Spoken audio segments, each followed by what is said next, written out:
Live on Stream It Sports and PSD Channel 10, it's Poudre School District High School football. This broadcast is brought to you by Schrader Oil, your local fuel company. By University of Colorado Health, we improve lives from healthcare to health. By Pedersen Toyota, everything cars made easy. And by First Bank. Visit any of our convenient locations in northern Colorado. And now for the play-by-play, here's David Haase and Randy McCoy. French Field, the place, Fort Collins, Colorado, city game, Poudre Impalas, Rocky Mountain Lobos. Randy McCoy here along with David Haase. We are here in another beautiful, beautiful night in Fort Collins, Colorado. And we've got a big game. It's rare to find Rocky and Poudre where they both have the same record, same conference record and everything. A lot of times, one team will be up, one team will be down. But tonight you've got the perfect scenario, right?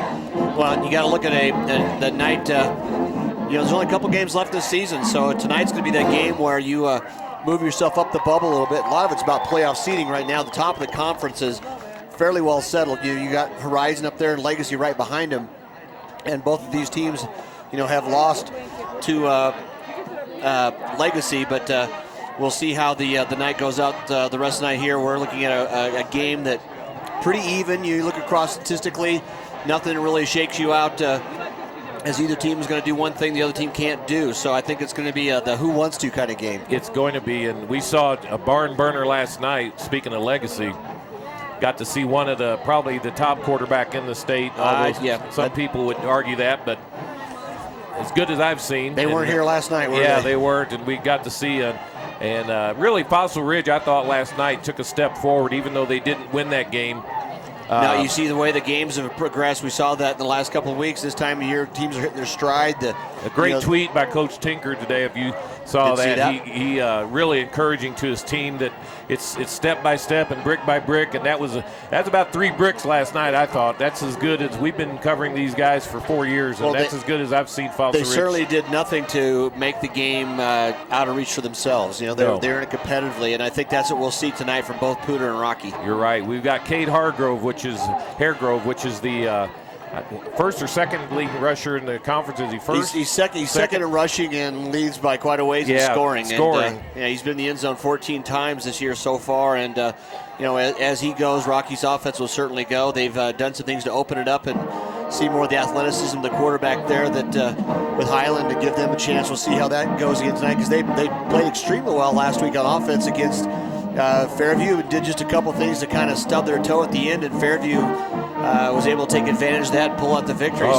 We've had some games this year, haven't we? Yeah. I mean, we've had several that come right down. We are Don't Miss TV. Yeah, with this, we want to shout out to Daddy Highland too, who tweeted us last night from Atlanta. He'll be watching in tonight, so God bless him for watching his son play quarterback tonight. Well, it's just tough to stay away that far and not be there. And I know that family for many years, and if you're not there in person, you're there in spirit. But for your Poudre team, Dylan Foster, James Campbell, that's your.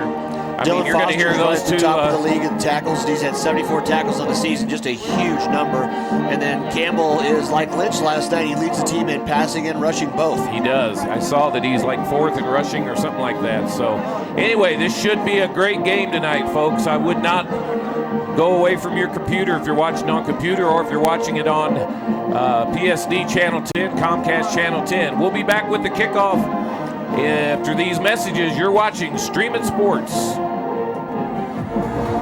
Thanks to First Bank and Apple Pay, I can easily buy stuff using my phone. Thanks to my driverless car, I can't figure out how to change this song. Right now? Oh. Apple Pay, now at First Bank. Where is the middle of nowhere? You can't find it on a map. Next we've got There's no looking up its address. And there are no GPS coordinates to punch in, or freeway exit signs to take. The fact is, the middle of nowhere is pretty hard to find. And that's just fine with us. Toyota, let's go places. Horizon Poudre. Everyone knows by now that Schrader's Country Stores have the best car washes around. The week after that, they don't need to see you standing in the car wash explaining the undercarriage wash, the rocker panel spray, so we the do have protective another finish Fossil application, home and the jet dryer. No, Wayne, all you have to do is see the beautiful shine on my nice clean car. No muss, no fuss, and I'm certainly not all wet. Talked to actually the brother of the quarterback in Mountain View today. You won't get soaked at Schrader Country Store car washes, just shiny clean. I am UC Health. I am UC Health. I'm Pam, and I am UC Health. I find the most rewarding thing about working at University of Colorado Health is that the system really truly cares about patients and outcomes. We are sincerely involved and engaged in making sure that our community is as healthy as possible. Our roots run deep at the University of Colorado Health. Share your roots at imuchealth.org. So we're back here. Randy McCoy, David Haase here with you on Streaming Sports. Got a big game tonight. I believe we've got another game going on Streaming Sports as well. We'll tell you about that with our colleagues there in Denver. Want to shout out to Bob and Artis tonight. And my in-laws are listening there in Colorado Springs. My lovely daughter and wife went to visit them tonight. So it's a great night to be out doing anything in this state. Yes, it is. Yep. So we're getting ready for the team to come out. Yeah, we haven't had Rocky's captains make it out here yet, but I think that they'll see the team. Well, they probably know where this place is because if you're tuning in and have never been here, this is truly a home game for Rocky Mountain tonight, isn't it? It's at their school, and they are the home team. Yeah, they can walk across the parking lot to the field, and they're still dressing here. All the seniors are lined up there on the field now. They're going to be the honorary captains. The captains going across the field there. We see 28 for Poudre is Jack Walby. Number 24 is Jason Woolridge. Both two-way players. You'll see them catch the ball, run the ball, and make a lot of tackles. And then speaking of tackles, Dylan Foster, as you said, one of the Front Range League's top tacklers. And then also Tanner Pierik, 48 tackles and another mainstay on that defense. And then one young man in leather jacket's injured, so I can't tell you who that is, and I hate to find that. I will find that out. Out there for Rocky Mountain, number 75, Logan Richards. 57 is Otis Johnson. Otis Johnson was a half a sack behind Brady Russell for the lead in the conference. Russell picked up a couple last night. Justin Green is starting safety and number 8. And then Cade Haregrove, number 27. I was talking to Jake. Colorado, like you and I were like, hey, who do you like legitimately think is going to win lunches? And I was like, Rocky.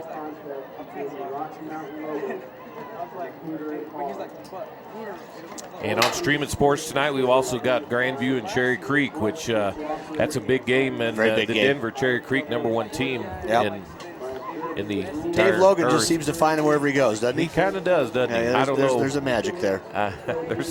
There's something there. Team Logan. Yeah, no, and he's proven it. I mean, you're from Chatfield to Mullen to he wins from anywhere he's been, right? Yeah. So we've got that on our network as well. So you want to watch high school sports in Colorado, you can open up two browsers. You can't do that on your TV. Well, I guess maybe you can, but some of them. Some of them you can, not the ones I have. So our captains are out there going through the coin flip right now. We'll have the national anthem here pretty quickly just to see how the coin flip was won by Poudre. They're deferring, which is the standard. Rocky Mountain will receive coming out of the north end zone. That's really and that's really nice of them to have a flag for me out there too. RM. Yeah, and they make it a little easier for us. Really nice. So all those Lobos seniors going to run down there to get on the field with the rest of their teammates. Poudre's in that south end zone, and we're going to have our national anthem now by the Rocky Mountain Pep Band.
National anthem, and if you look to that north end zone now, great shot by our cameraman Sean there. We're looking at the Lobos bunching up to get ready to come through. It's always an exciting time. And Friday Night Lights. And there's your Rocky Mountain Lobos, folks. And there's also your Poudre Impalas. Yeah, both these teams tonight got their bands here. I love that the Poudre Impalas, their band comes down there. They're filling up the stands across the way. I expect them to have a very good crowd. Rocky Mountain's already filling into the far third side of this one. So a packed house. Explain a little bit the logistics of location of these two schools for those that aren't familiar with Fort Collins. Yeah, it's just, we're both these schools we're here on the west side of town, and Rocky Mountain and Poudre, the West College teams, and Rocky Mountain was the second school, and Poudre was the third. Looking across there now, the shot of the Poudre student section and the Poudre band, and it's just what football's all about. There's a special to these events where so many people all come out and enjoy the games. I've already looked in the stands, and there's a bit of a homecoming. We saw kids last night back from Fossil Ridge, Andrew Sprayberry and Mitchell Sawmill from last year, and seeing athletes here tonight that played for Rocky the last couple of years, and it's just an easy way to bring the whole school together. So waiting for Poudre's kickoff team to come out on the field. Jordan Williams, number 2, and Sean Miller, number 11, back deep for Rocky. Williams has already got 1 touchdown return this year. So here in Fort Collins at French Field, we play 4 12-minute quarters. We've got a beautiful night here. We've got great weather, and we've got Poudre, and we've got Rocky, we've got football. Here's my partner, Mr. David Haase.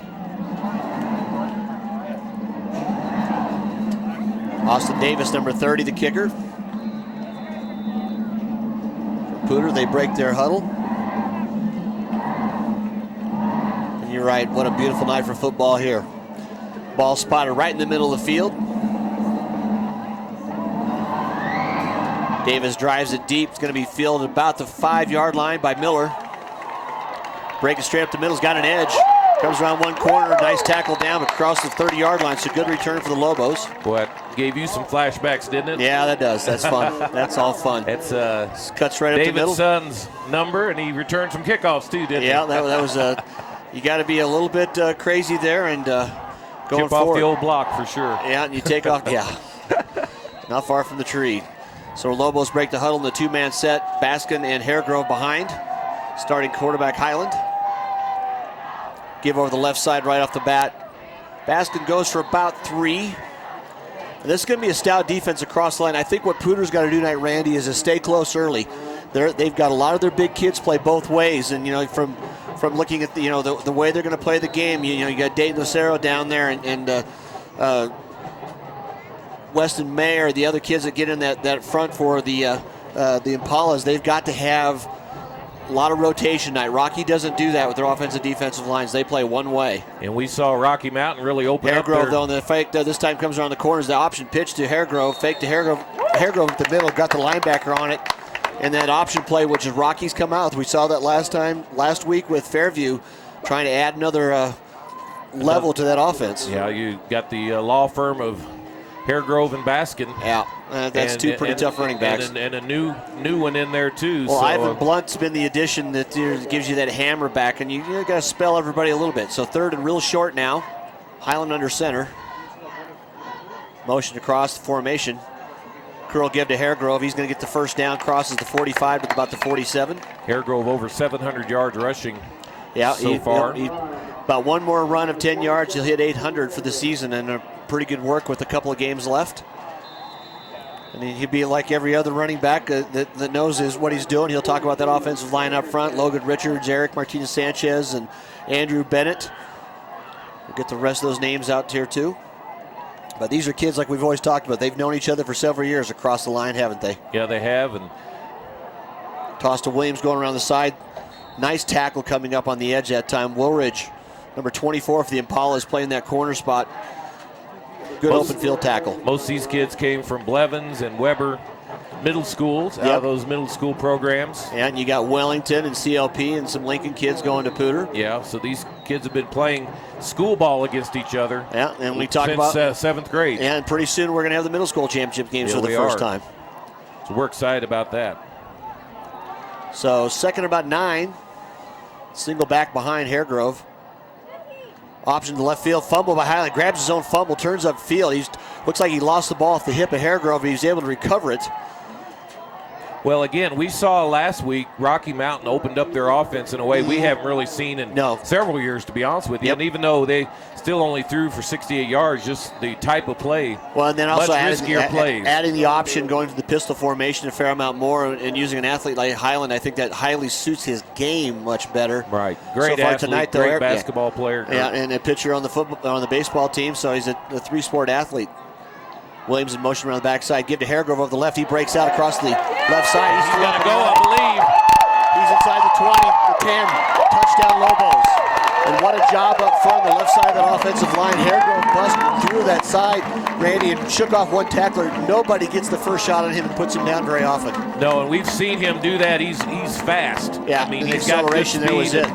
And as our friend Kevin Lytle from Colorado said it before, he has a reservation in the end zone. That's his 15th touchdown on the year. Wow. William Morgan out. Attempt the PAT. Green the holder. Snap was good. Hold was good. Kick was good. So quickly into the first quarter with 9:03 left, Rocky Mountain takes it down the field without throwing a pass, capped by a long run by Haregrove for the touchdown. Well, and Poudre better figure that out quick or it'll be a long night, because running backs get their mojo going, and they love the carries, don't they? And if you're Rocky Mountain, you get up on somebody, that offense where they run the ball, and that offensive line, as I said before, Richards, Martinez, Bennett down there, also number 70 Baker. That's a tough bunch, and that clock will just disappear. So Poudre's going to get their chance to answer on offense now. Back to receive deep. Single receiver is Woolridge. Morgan will kick off for the Lobos. It's kind of interesting we talk about, but you got to pay attention to the kickoffs anymore. That used to be just knock it down there now. Their teams do so many different things, and for breaking the huddles, we see Collins do. They come running out of the huddle and just kick it short and try to, come down there, do the running like your hair's on fire and try to cover the ball, and make the receiving team, all levels from the deepest guy to the front guys, have to be on their toes all the time. We've seen Fairview and Mountain Range both do just like a pooch kick into an open spot, and one of them got the ball, one of them went out of bounds. Morgan's kick's driven deep. It's going to force the returner in Woolridge into the end zone for the touchback. Rocky Mountain goes out on defense for the first time. Led up front by Otis Johnson with 6.5 sacks. The nose guard, he'll have a chance to play on some Saturdays. And 6.5 sacks coming from your interior lineman is a pretty tall number. Yeah. Mason Dalton, leading tackler on the team. Got a couple of sack masters here in town this year. Yeah, Brady Russell and Otis Johnson both. I think they're 1-2 in the conference. You're exactly right. So pistol formation, twin receivers both sides for Campbell. Ball given up the middle of the running back. Maybe a gain of 2. Couldn't tell if that was Foster. Yeah, it was Dylan Foster off the back. And there's one of our favorite football players. Been a 3-year starter down there for the Impalas, and he leads the team in tackles, but when you really need him, though, you can play a lot of running back too. Well, and really the biggest difference in Poudre this year has been James Campbell. He's come out, he's matured, as you would expect him to, and he's become a real threat. Well, the junior quarterbacks in this town are certainly the takeover. Campbell this time steps up. Exactly, and he gets caught from behind. Yeah, that was a great come down the line tackle by the Lobos there. I think trying to get that number, if it was 50 or 56.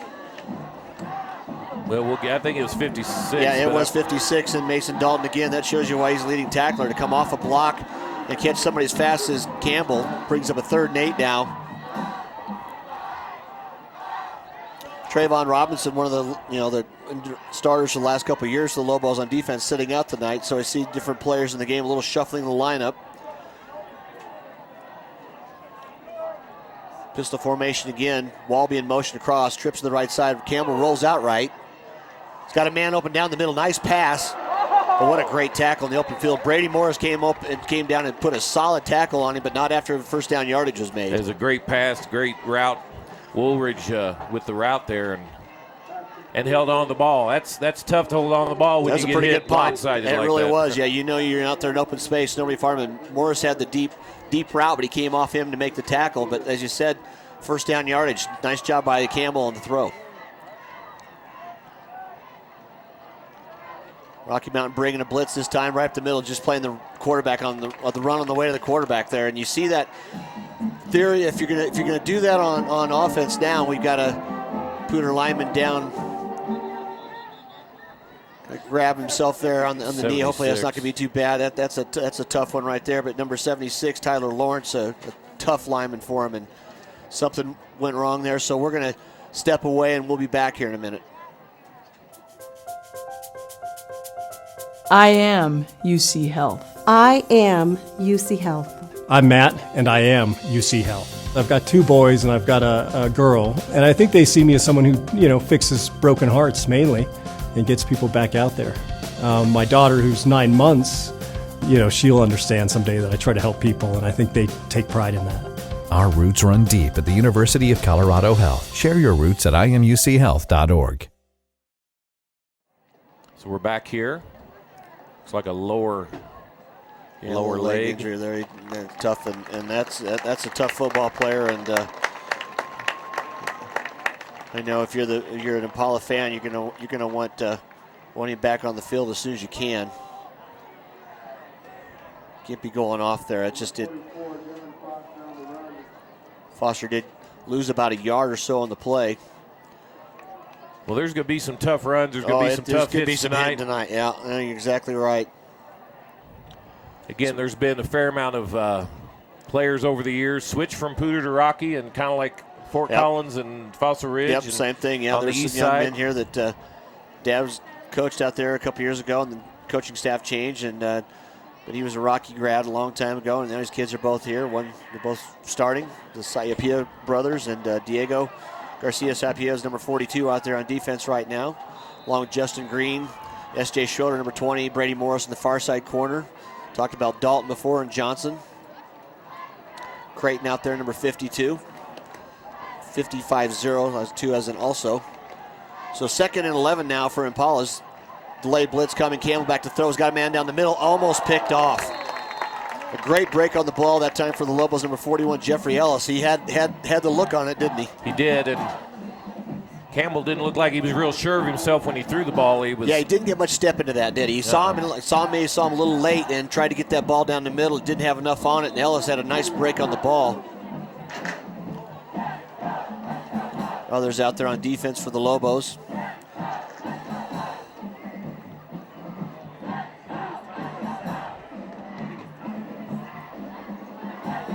Trying to get all those numbers out because all these local kids here playing, we just, they run in and out of the game so much. We would make sure every kid gets his name on the announce. Now Campbell back to throw again, takes downfield a little further. Nice throw over the top. What a catch by Woolridge. It just fit it right over the top of coverage there, dropped it in, and that's you talked about earlier, Randy, the maturity of the quarterback there. He stopped and just laid the ball over the top. And he can get hot. We've seen him get hot too and pass as good as any quarterback around. So by his senior year, again, we've got a great opportunity here in Fort Collins. We've got a lot of really good junior quarterbacks right now. No, you're exactly right.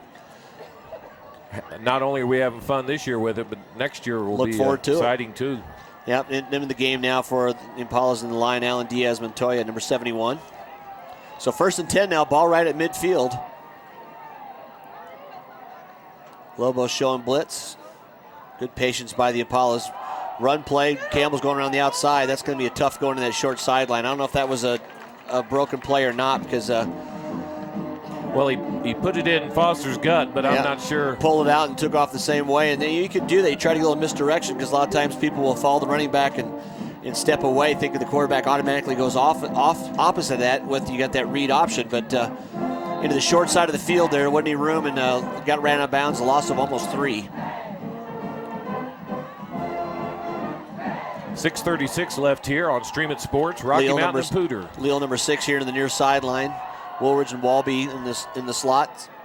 No backs, 5 receivers now for Poudre. Foster going into motion. Straight run to the left side. Tries to make the corner and nowhere near time to get there. That's just too much speed. S.J. Schroeder comes up and out of the play.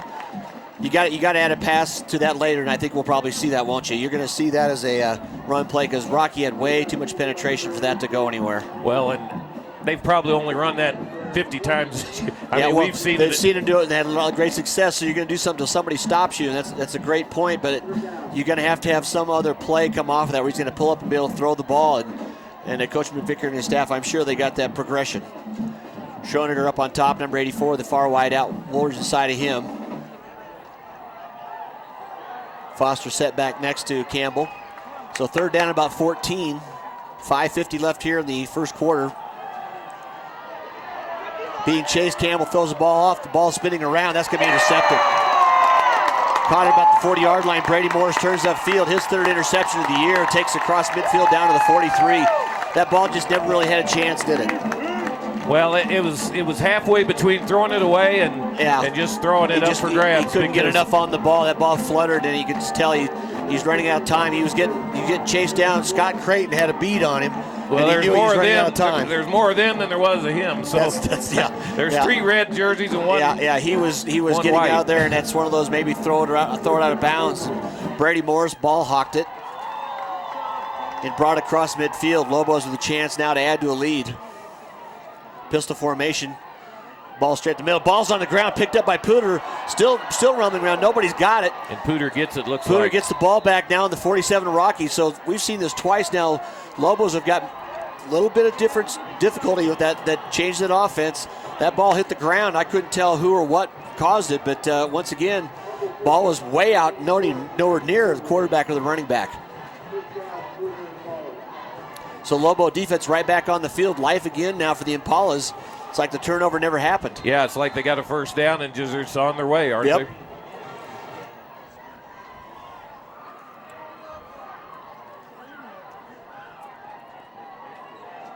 Last stars I didn't get out there for the Lobos, 47 Giovanni Simone and number 53 Isaiah Baldwin. Individuals coming in and out of both these offenses and defense. We'll try to get them to you. Lobos showing 4 down linemen. Crowding it, give the ball to running back, tries to break around the outside, nowhere really to go for Erickson. Actually, that was Walby back there taking the snaps. You just can't leave Foster back there the whole game, I don't think. That'll be too much of a load playing both ways. Well, they're going to have to be able to stop Haregrove, and Dylan Foster's going to be a big key in that. No, that's a great point. JT Erickson in the game now. Big power runner. Yeah, he's your hammer looking for a nail like Ivan Blunt is for the Lobos. He's the kind of player that you're going to want that tough yardage from, and I think that's a good place to get him in. 2nd and 9 now, ball in the 45.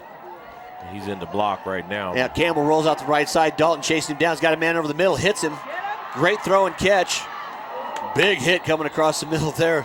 I don't think the Woolridge had it and never saw 47 for the Lobos coming across. Giovanni Simone hit a good hit, but he held on and big yardage again. Campbell, the pick was certainly a missed throw, but that's 3 or 4 throws over the middle. He's right on. And Woolridge, that's his 3rd reception already here in the first quarter, 4:35. He kind of reminds you of Cole Schilling and Kyler Harpham, doesn't he? He's that go over the middle. He's a possession receiver. Yeah, tough place to catch the ball, and he's making a living doing it.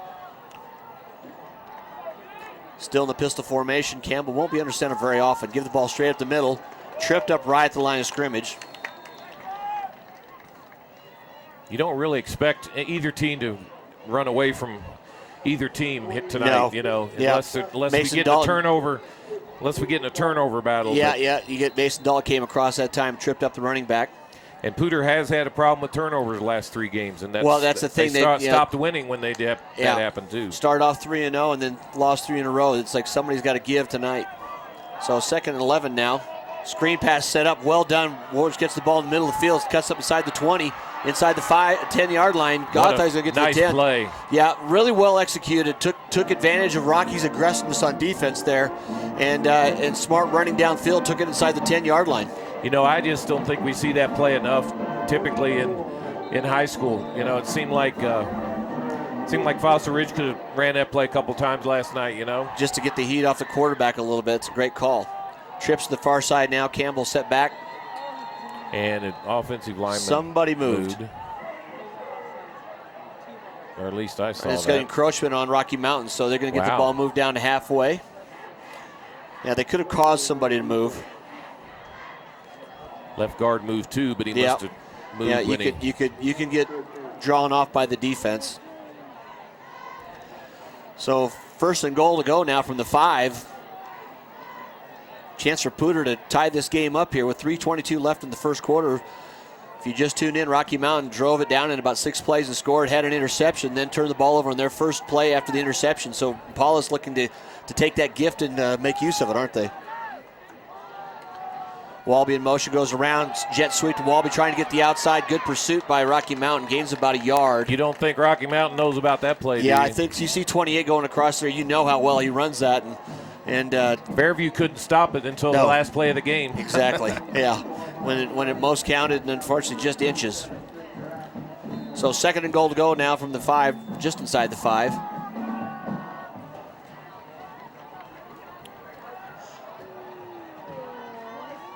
Just great atmosphere here tonight at French Field. Stands are still filling up on the far side, and over here, there's 3 sections that are pretty full, and what a great night, several thousand in attendance for a city rivalry game. Student sections are both pretty full. So no backs now for Campbell. Motion going across. Campbell just takes it straight up the middle himself. What a great look. Scores. Yeah, no, that was just the fake the jet sweep there, and Campbell accelerated through the hole. Nice job up front by the line. And he followed his blocking too, you know. Yeah, exactly right. He didn't even run full speed. He just followed his blocking, just snuck right in there for the touchdown. Austin Davis out now with the PAT to tie the game. There you can hear the Poudre band on the other side. Good snap, good hold. We got a tie game. I don't think anybody's too surprised by that. It's no. So far, the strengths that we talked about is what's happened. James Campbell, both his legs and his arm. And, he's starting the game off well. That's you're right. The key there for Poudre's offense is Campbell there. And ball security right now. That cost Rocky last week, and it just cost him right here early in the game.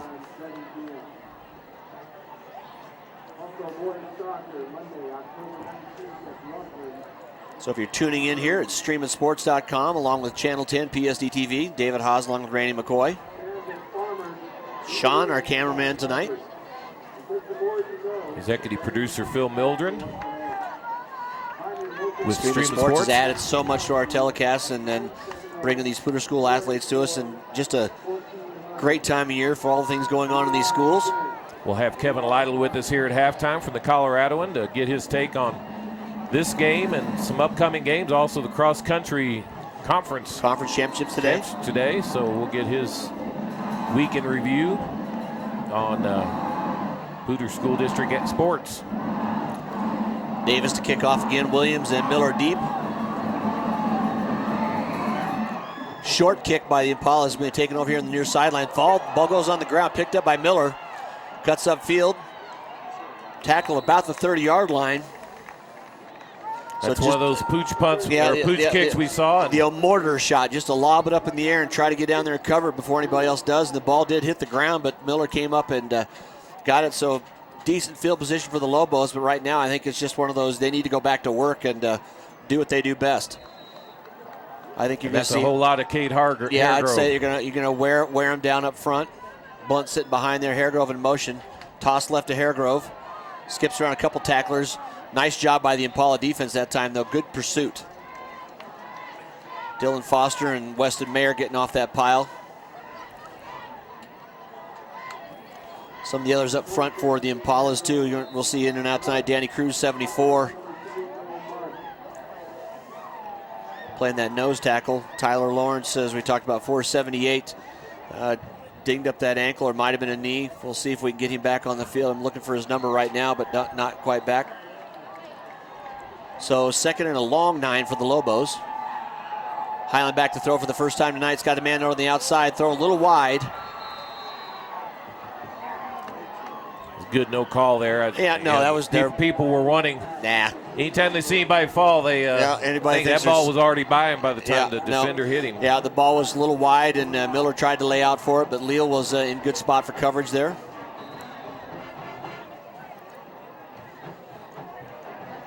Linebackers Perrick and Foster for Impalas tonight. They just got to play their key as you look how the linebackers go in a run-heavy offense. They've got to be making the tackles. Defensive line up front trying to keep them clean, keep their legs free so they can go sideline to sideline. Trips right now for the Lobos. Highland rolls to his right, looking downfield, still going horizontal.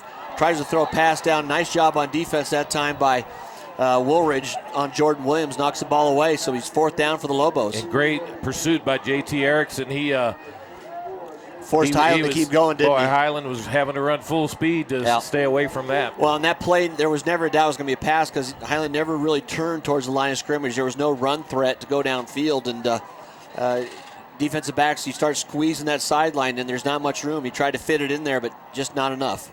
Both these teams have had heartbreaking losses. Yeah. They both feel like they're better than 3-3, and so we'll see who's really motivated tonight. What a kick by Morgan. He went back to receive had this high snap, kicks it down to the 30-yard line. Marsh still on his feet, spins out 1 tackle.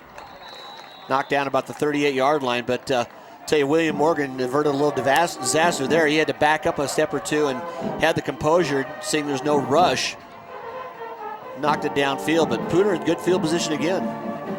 Minute 9 left here in the first quarter. Want to thank our banner sponsor, Rocky Mountain Youth Sports, rmusports.com. They handle all the junior basketball teams, boys and girls, and also will have club Rocky Mountain Fever club teams going on starting in the spring. So rmusports.com, check them out. So 1st and 10 now, Impalas.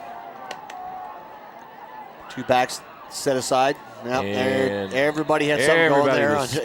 The running back started his feint step to the left and then to cut back to the right. Foster's going underneath. The line kind of half went. I think might have been a little confusion coming out of the huddle on the snap count. Boy, there's not many October 16th, so we can have the windows open and be no problem with shorts on. Yep.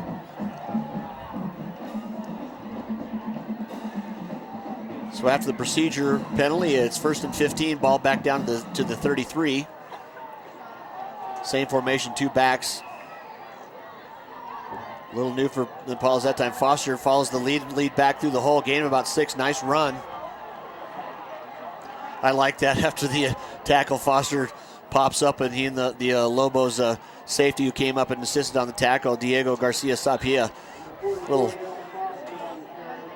hand slapping going on. You know what? That's a great hit, great play. I'll be right here again. I'm coming back again. So 2nd and 9 now. Well, Dylan Foster's never met a hit he didn't like. Oh, no, yeah. He's a football player. Every coach wants a bunch of him. Woolridge setting out to the front of Campbell. Foster to his right behind him. Kind of a new set this time. A little bit more pass protection out of that set for Rocky's blitz. Campbell quickly fires out to Walby.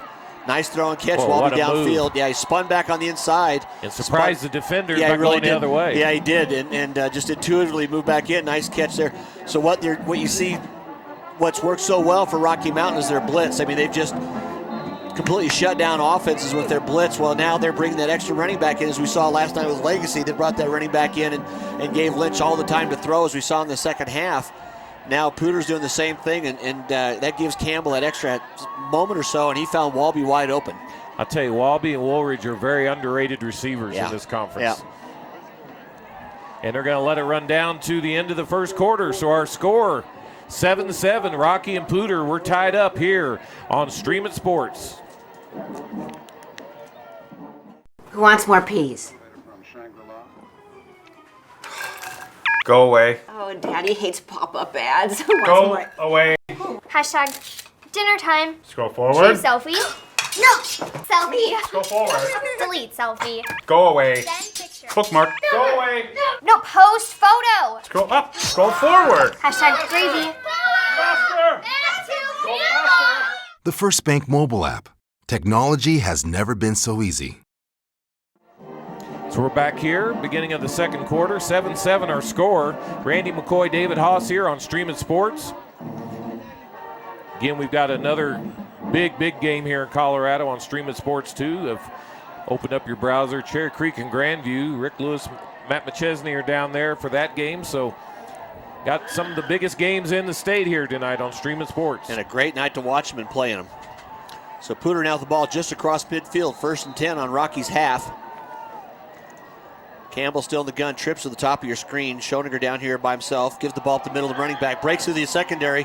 1st down yardage for Foster. He rumbles on down inside the 35. Well, you're going to have to do more than that to bring him down because he's... No arm tackles there. No, he's, you know, again, these kids have been playing each other for a long time, and there's no quit in either one of these teams against this team. Well, right up front, like now, you got to credit the line. There was a nice hole up front, pushing way through it. Cole Young out there, along with Lawrence Romero, Mayer, and also number 62 out there, Keith Patrick, and you've got right now. It's been an offensive lineman's night both ways. Two-back set again that Poudre is bringing in tonight. 1st and 10, ball in the 34. Give the ball. Foster this time is going around, is going to lose yardage.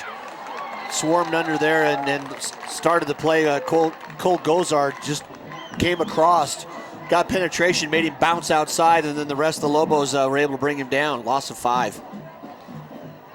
Do have a score on that other Streaming Sports game. Grandview's ahead of Creek 7-0. So in the second quarter.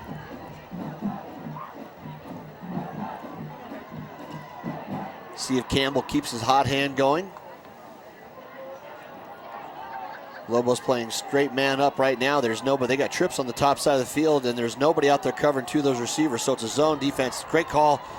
Holding call right off the bat, though. Leal breaks forward, gains about 7, but the official, we had 2 officials just really exercise their arms on that one. What Rocky did there, they played a one over the top. The holding call is on the Impalas. I'm sure they'll bring that back, Randy, but Rocky out there was playing one other defender straight up and playing the short pass, and the safety over the top playing the longer pass. You've got 3-on-2 out there. Somewhere along the way, you're going to have enough time as Campbell would. If he throws that crossing route, there's going to be nobody in the middle of the field. Rocky gambling that they can get pressure on him before that can happen. That's obviously the give and the take of that kind of a defensive set. So the penalty is going to move it. The spot foul moves it all the way back out to the 49. So it's going to be 2nd and about 20 plus. They got to get inside the 25 of the Rocky Mountain Lobos for a first down. So about 24 yards short of first down territory. Trips to the top of your screen again. Schoninger down here by himself. Campbell does look to the right side. Takes the ball long. Schoninger, he's got a step, but that was a little too much. I think Brady Morris got in front of Schoninger and delayed him just enough. And that was overthrown by about 10 yards. He was just I think he was just happy to get that out of his hands. Well, there's a little of that too. There was not knowing that you don't have the time. I'm sure all week long they're saying it's 1-2 throw. If you stand there and stare at it too long, you might be looking at the lights. Brings up 3rd and very long now. See if the Lobos drop back or try to dial up the pressure again. I'd look for 24 or 28 if I was certainly them, though. That tonight, both Woolridge and Walby showing why they've been so consistently a threat for this offense. So no backs, trips down here to the near side. Top of your screen, Foster's in the slot with Leal outside of him. Just a quarterback draw. Campbell takes up the middle. He's going to make a bunch of yards going down after getting about 14 yards. Nice run. That's a great call, really. It's a safe one, too. If you're going to punt now, you're going to get a chance to put Rocky down there. I'm actually kind of surprised they're punting there inside the 40. Rocky Mountain, Jordan Williams. 55-yarder. It'd be a bomb, but I thought they'd probably just go for it, because if you punt it out of bounds or you punt it into the end zone, you're only going to gain about 15 yards. Good snap back to Davis. Just pooches up over the top. Going to bounce about the 10. Bounces away. Williams still looking at it, and he's dangerously close to that football. It took a funny bounce on him. Couldn't decide what he wanted to do with it, could he? Well, that's the thing. If there's too many things that go wrong, and you might get lucky and pick it up, but down there is just discretion being the better part of value. So now Rocky Mountain's going to have to go 98 plus if they want to get this tie broken. I was just reading here on Twitter, Neil Devlin reported that Carlo Kemp loved Notre Dame. And so... not surprising. Carlo Kemp obviously plays for Fairview, one of the best athletes we've seen in many years. Long time. Special. Lobos snapping the ball close to their own end zone. Dive to the left side, breaking out of the outside, going across the 10-yard line and some for the Lobo. First down yardage almost on that play. Big getaway from your own goalpost. Autry Baskin takes it out. Gain of about 11. Rocky Mountain straight back over the ball. They want to make this, like that fight in a phone booth. They just want to keep it in close in and keep punching. Try to wear Poudre down tonight. Two-back set again. Baskin going around the right side, this time going upfield. Spins off one tackler, goes forward. And Baskin's one that you don't want to let him get in the secondary because he Sprinter speed. Nobody's going to catch him if he gets separation. Yeah, this is exactly what Rocky Mountain wants to do. Gain of 4 or 5, and then just get right on the line and snap it again.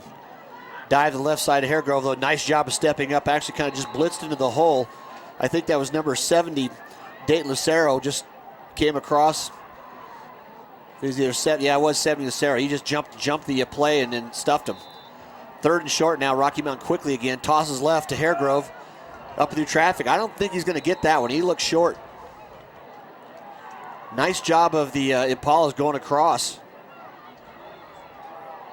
Yeah, he's short by a good over a yard. Looks like. I was going to say that Rocky was lining up like they wanted to run another play really quickly, but no, he was nice job of the Impalas defense, forcing the punt. 2 punts in a row now for the Rocky Mountain Lobos.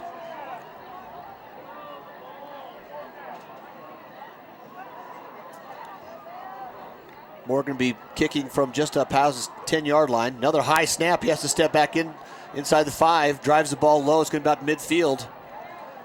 Hits the ground and takes just a horizontal bounce. But we've got a penalty way back in the.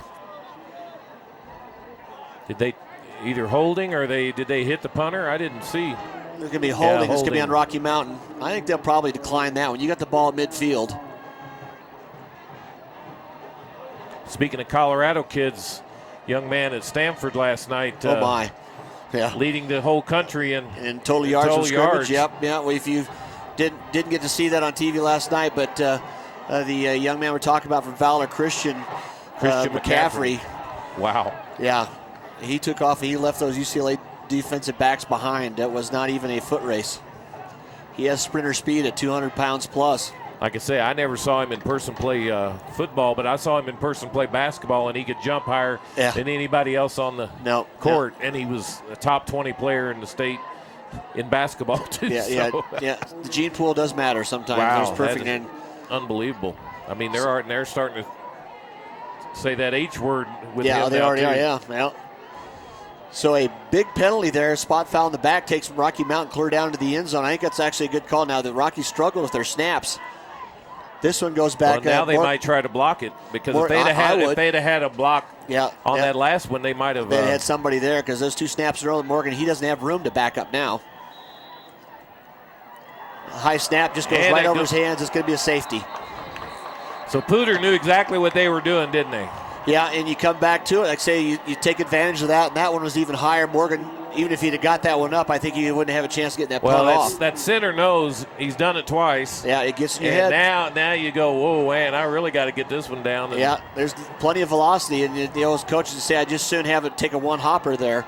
So that odd thing about a safety, so often it comes back to be the point in the game that matters. That 2-point swing is just an unnatural score that you see, and then all of a sudden it's going to flip the way the game is played. Last week, Rocky Mountain missed their second PAT. Later on, early fourth quarter, elected to go for 2, and didn't make it. And if they'd have kicked the PAT that time, they would have won by 1. So you just don't know how these little 1s and 2s. That's such a difference. So the Lobos now are going to have a choice of a free kick from their own 20. So Poudre will certainly get good field position. I don't know if Morgan will kick it or punt it. Placing the tee down, so it will be a kick. So credit the Impala defense for shutting down the Lobo run, but also knowing that right now you got a little weakness and you take advantage of it. They got a big call, backed them way up, and then another tough snap. And give credit to the Impalas, when they let Rocky score fairly easily right off the bat, they didn't put their head down. And nope. Exactly right. So Morgan's going to kick now from his 20, drives it low, taken at the 40-yard line by Leal. Got a gap here to the side, being tackled across midfield. So once again, Poudre's going to be in great field position here this half. And like I say, if you can go down there, you could put it in the end zone, and you've got that two touchdown score. But that 2 points just changes the way that you're already behind 2 scores by giving one up yourself. And then if you go for 2 or something, then you need a touchdown, a field goal just to tie. No, you got to do it. So 7:58 left here in the second quarter, 9-7. Poudre leading Rocky with the ball 1st and 10 on the Rocky 45.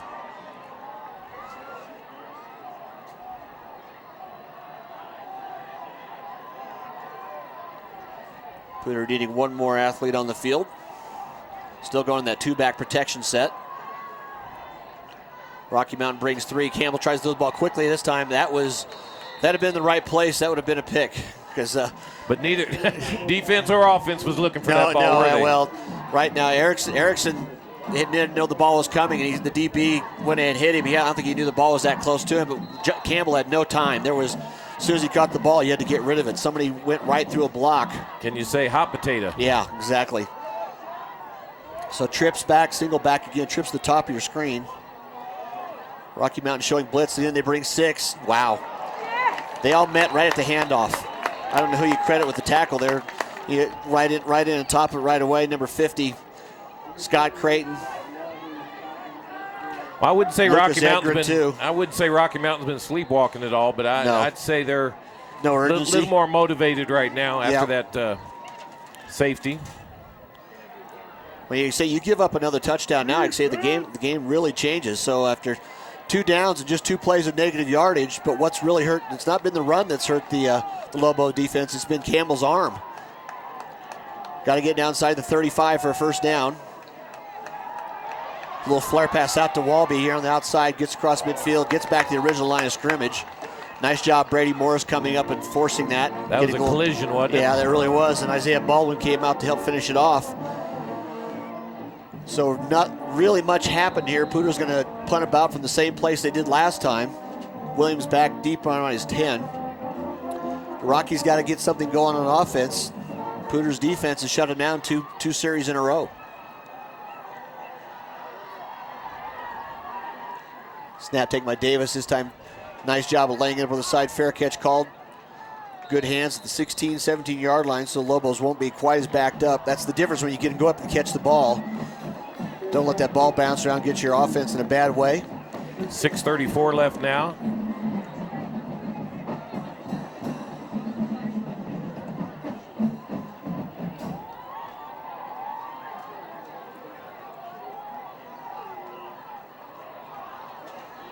So 1st and 10 now, Rocky Mountain on their own 17. 2 backs again, Baskin and Haregrove behind Highland under center. Motion to the right side of the formation, trying to get that strong blocking side, and it works that time. Baskin curls straight up the middle, following Haregrove and Jordan Williams block. And it's on that right side, Martinez Sanchez and also number 70, the tackle Baker. Both we've noticed the last week or so that the teams are playing at a higher level. There's more execution on offense now, isn't there? Yeah, we've had several well-played games here in a row now in about 3 weeks. And just the way the season goes. This time Haregrove goes off the left side, breaks it around the outs, got a couple tackles, still struggling going forward. You've got to make sure he is down on the ground, don't you? Yes, you do. And the other thing is we just got some good coaching and good teams up here in Northern Colorado. Yeah, you're exactly right. And that's including Boulder and Northern Denver and stuff. It doesn't get a lot of press. I don't give Boulder too much credit. Yeah, we don't. But they do. But, doesn't get a lot of the Denver press. But there's some good football being played up here. Yeah, you're exactly right. Vitano out on the far side this time. Baskin again on the right side, curl. Oh, nice job. Dylan Foster coming up and making the tackle. If that was Foster or Pierrick. No, actually, no. 99 coming up there. And I think that, it's still got good numbers. That's Scott McCuller, the senior on the outside there. And that play that time, Baskin tried to take it a little wider instead of cutting up inside and got shut down for no gain. That's a big boy play right there. Yeah, that really was. Showing a great acceleration. Option to the left side. Highland tries to turn it up. That's just too slow developing. Taken down by Mayer. I tell you what, I'd be giving that ball to Haregrove until they absolutely stopped him because we haven't seen anybody stop him all year, really. No, yeah, he's got the one long run there after about his 3rd carry, and he's had a couple others. But now you're 3rd and 11, an obvious passing down. Certainly not Rocky's strength. No, and hasn't been for a few years. No, you're not trying. The run formation they had before was extremely difficult to have a successful quarterback play, and now it's a little bit different with the way they break up the bone here. Receivers out on the edge. Highland back, short drop. Got the man in the seam, throws over the top. Had Williams, went right through his hands. As a good pass. Now, it really was. He put that ball right where it had to be, but didn't bring it down. So another punt coming from Rocky Mountain, and you got to say that you got to worry about chances of fielding the snap again. Well, and then you get in your own head. Well, yeah, that's exactly right. It's Morgan back standing on his own 16. Good snap that time. Takes his time. Lays that ball. Wow. That was a rocket. Way over the heads of the receiver. Marsh takes it down to the 12-yard line. Gets away from one defender. Did they outkick their coverage? He does get upfield. He's going to get caught. I tell you what. One guy. Oh, there's a flag down there, and that's why he got away. Sometimes a kick like that, you can't outkick your coverage, and if you break past the one, you go, but there was the block down there that officials called, gave him that separation.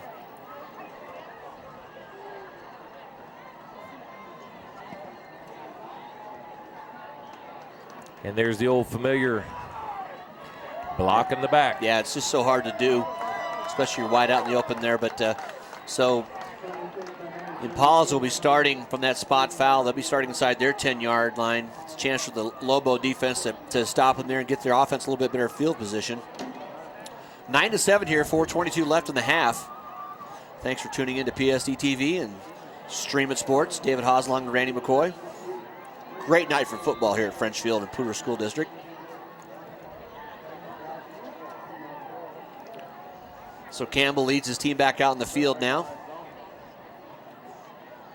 Woolridge, Schoeniger on the near sideline here. Foster single set behind. Campbell pointing where he wants him to go. Make sure they go. And now I think Rocky Mountain jumped off sides. They don't want to let him out of the doghouse. No, yeah, you just did. You're getting out of jail there. The ball's inside the 10-yard line. You give him 5 free yards, and down there, that's big. That's what gets those coaches reaching for the Tums. So now instead of 1st and 10 inside the 10, it's 1st and 5 on the 13. Or going ahead and shaving their head instead of just watching them fall out. Yep. Twins both sides now, single setback.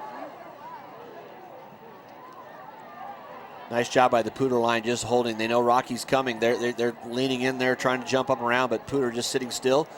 Change the play call. Going to have to get the count going here pretty quickly. That barely got the snap off. Woolridge going around the right side.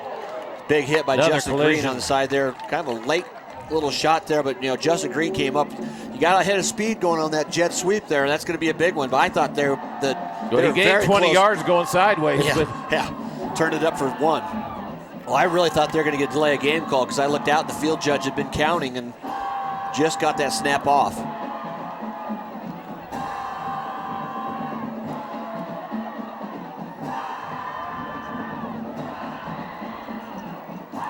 So it'll be 2nd and 4 now. Ball on the 13-yard line. Lobo still showing 8 in the box, 7 up there coming through. They're just going to play man defense straight aside. Give the ball to Foster. He hammers up close to 1st down yards. I think he got it, Randy. I think he did too. What a good run, tough run. Dalton helps him up to give each other a good pack. It's just tough play. Actually, it was Gozar on the tackle.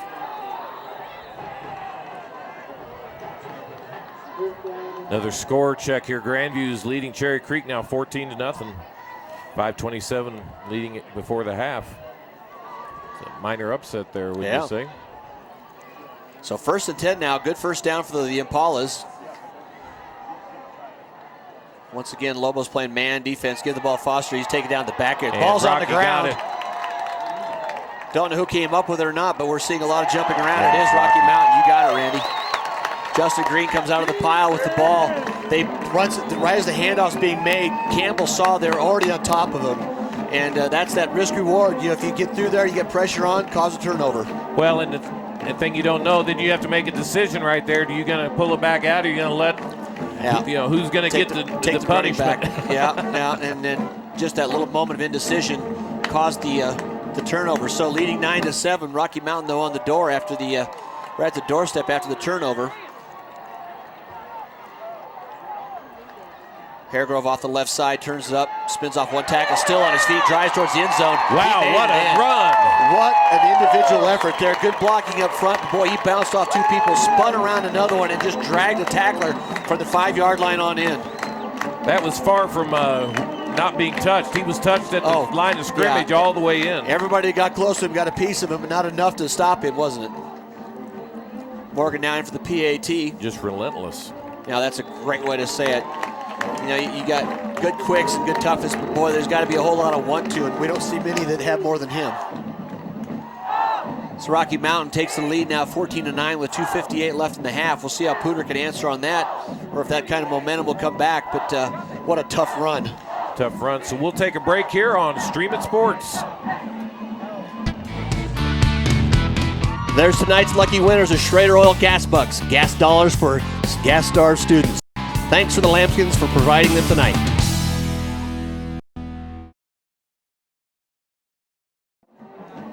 So we're back here. Thanks again to all our sponsors that help us bring this to you. And Schrader all the people across the country, across the world. We had somebody watching from Hawaii last night. We are worldwide, and I think what the ZZ Top song, nationwide and beyond.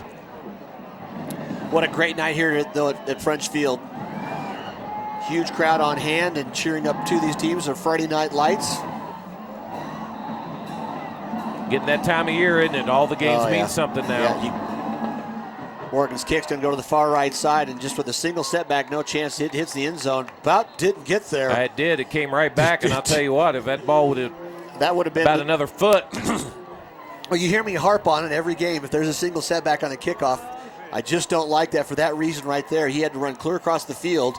If you got a kicker who's placed the ball like Morgan did there, and that ball dies on the 5, you're going to be lucky just to get to it. So if Poudre can answer now, starting their own 20 with just under 3 minutes to play in the half. I think they got to go back to the air. I think they got the screenplay, the little quick outs. They got to do something to slow down that rush of Rocky Mountain, because they've had about as many negative plays as they've had positive plays.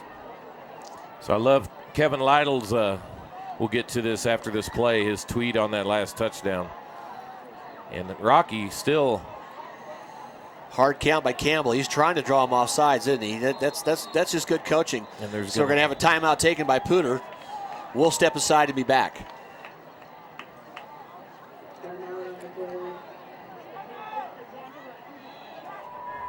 Where is the middle of nowhere? You can't find it on a map. There's no looking up its address. And there are no GPS coordinates to punch in, or freeway exit signs to take. The fact is, the middle of nowhere is pretty hard to find. And that's just fine with us. Toyota, let's go places. So talk a little bit about getting them, the Campbell's going with a hard count, and what he does is he gets the lineman off balance, so they're lunging forward, and then when he goes, you get that split second. It's just like a basketball. Somebody's leaning toward you, you can go by them. And exactly right. Even if they don't go off sides, they're out of balance. Okay, there's going to be a motion penalty that time. Woolridge is trying to get the jet sweep, and the running back next to him took off. So it's going to be illegal motion, 2 men in motion not set. So I guess we'll have to steal Kevin Lytle's. Go ahead and read that one. He says, holy cow, Cade Haregrove, man, swear he's a heat-seeking missile to the end zone. Somehow he scrambles for 12 yards. That was a 12-yard run, and he was hit every yard of it. Yeah, he took somebody with him. So we'll have to start calling him a heat-seeking missile. Yeah. Well, talk about just not wanting to be denied. So after the penalty, 1st and 15, back to the 15-yard line now. No backs. I think this is kind of what you need to see a little bit more. Campbell's arm has been very accurate tonight. This time just a quarterback draw. Escapes one tackle, slips away, still going upfield outside the 20. Gain of about 7. Takes a little punishment there. I think he was making sure he's going to protect the ball, and that was a good decision. 2:43 left, so if you're Poudre, you definitely don't want to give the ball back here. No, yeah. Even if you don't score, you're only down 5, so. Yeah, you almost would see here after this play, if it's a run play, I wouldn't be surprised Rocky Mountain takes a timeout if they can hold them to short yardage, because they'll stop a lot of that clock. Rocky's still got 3 timeouts. Trips here to the near side of the field. Give the ball at the middle, running back slips away from a couple runners, takes on close to the 30-yard line in first down yardage, about 2 yards short. Nice tackle there by 41 for the Lobos. Ellis. Couldn't tell if that was Walby. I think it was Walby on the carry. Like I say, they've got to rotate running backs in and out tonight. They just can't, you don't want to wear, those guys are playing both ways. You just don't want to lose their legs. Otherwise, when it really counts, you're tired and the fatigue catches up. And really what both these teams are playing for is to have a decent shot at winning a playoff game. They're probably both going to get in, but you don't want to. The better seed's a big deal. Yeah. Campbell on the keeper this time. He's snowed under. Just completely snowed under. And that play just has had no legs on it. Too slow tonight. Yeah, it's too slow. Rocky Mountain's bringing more than can almost be blocked. And they're playing, like I say, they're playing the quarterback with the run on the way. So Rocky Mountain does take the timeout. 4th down coming, but the Lobos take the timeout, and we'll be back. Wayne, everyone knows by now that Schrader's Country Stores have the best car washes around. They don't need to see you standing in the car wash explaining the undercarriage wash, the rocker panel spray, the protective finish application, and the jet dryer. No, Wayne, all you have to do is see the beautiful shine on my nice clean car. No muss, no fuss, and I'm certainly not all wet. You won't get soaked at Schrader Country Store car washes, just shiny clean. 1:38 left here at half. Poudre Rocky. Good timeout taken there by the Rocky staff. Coach Brooks stopped that clock from running off. That'll cost them another 30 seconds. This way they've got 1:38 after the start of this play. Williams back by himself at single safety on the 40.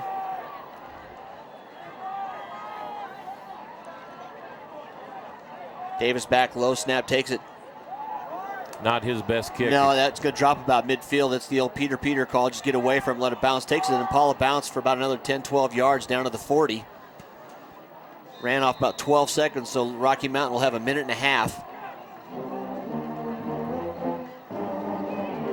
See Coach Brooks out there giving us. Yeah, he takes care of the defense. That's his side, and he that's defense is so much emotion. Try to channel all that craziness, but that you've got to play with high emotion on defense. So 1st and 10 now, ball in the 41. Single set now, trips to the left side, pistol formation again now. First time we've seen that since the first quarter. Highland to throw, throws a quick out. Nice catch by the running back on the outside. The basket goes out of bounds. What a catch. I'm not sure what they called it. There was a collision out right by Baskin. I'm going to call a pick play. Boy, I'm not sure what they're going to call, but there was a collision about 5 yards right where that flag is. Baskin was the inside slot. Yeah, it's going to be offensive interference. So it's just a pick play. Rocky's going to try to obviously protest that, but they'll let you get by with it if it's not too obvious. But that was pretty obvious. I never saw any of it. You know, I was looking from the inside. Well, I didn't out. see it except I saw 2 guys go down. Yeah. So that's and he was wide open. Yeah. Well, and nobody does it on purpose, but everybody does it. There's not a program that doesn't do it. All you got to do is go to the college and the pro level. I mean, Oregon has been prolific at it for years. And that is a big penalty, too. That's a 15-yard penalty. Takes Rocky Mountain back inside the 30 to the 26-yard line. Yeah. He's got to be a little more sly at it than that. Well, and that's the thing. When you're not a passing offense, those little tricks of the trade, the receivers don't get to practice them as much. Now trips to the top of your screen. Blitz coming from the Impalas. Screen set up, though. He's got Ivan Blood on the outside. Nice job of coming up. Steps out of that tackle. Still going, Randy. He's got open field across midfield. The big fella rumbles down for about a gain of 25. And he gets a first down, too. Wow. Because he had somebody right on his leg, and he just gave him the dead leg, stepped out of it, and then just started going. Boy, is he going to be fun to watch next year. Yeah, you got to want a piece of something to get in front of 34. Because you're going to get all of him, aren't you? Yes, you are. They don't have his weight on here, but he's a biscuit or two over 2 bills, I'm pretty sure. Highland's got to scramble this time, just throws the ball. Has a good quarterback play that time. Pressure going, throws it at the feet of his receiver. No chance for an interception or a loss on the play. And good pressure there by 99 again. Yeah, McKeeler got through upfield again. He's had a good game so far. Made a couple of plays there, and you got to. I mean, both these defenses, you got to be flying around. 51 seconds left here for half. 2nd and 10 now. Ball on the 48-yard line. Rocky still has 2 timeouts. So does Poudre, although I won't see Poudre having a chance to use them unless there's a couple of stalled plays here. Poudre just rushing 3. Highland back to throw. No time. He's got a man down the right sideline, just a step long. He had Sean Miller. It was a nice throw. Yeah, it really was. Just a little outside and a step long in front of him. But, that connection It's the timing pattern, and we know how tough that is because we see when it's going right, like Crease was doing up here a week ago. It's a beautiful thing to see.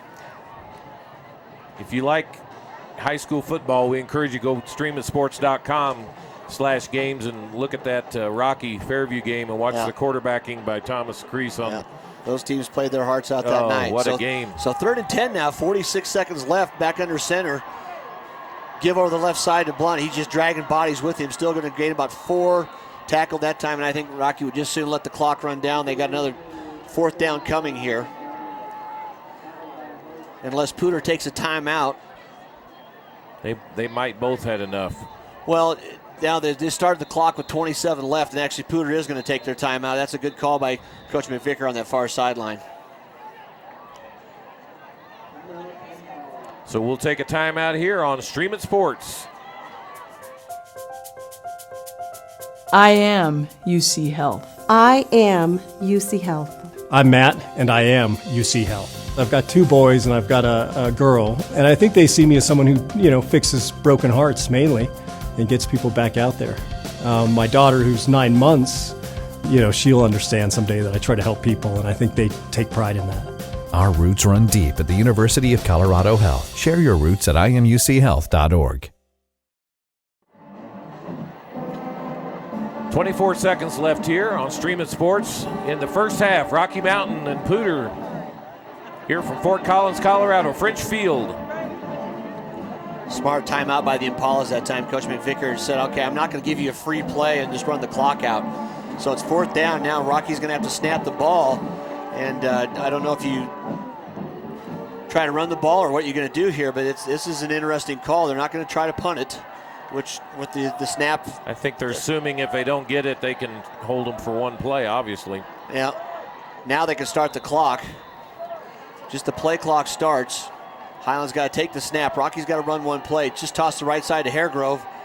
And I think a lot of people in the white jerseys knew he was coming. He still got away from 3 of them, spun forward for just to get to the line of scrimmage. But ran 6 seconds off, so the change of downs. So basically Rocky's saying that we'd rather run the ball than risk another snap on a punt. Yeah, and I agree with them. And we think we can stop you 1 time. Yeah.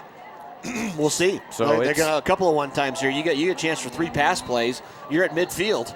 Campbell's got plenty strong enough arms, so it's right now you got to keep the receivers in front of you, make the tackle.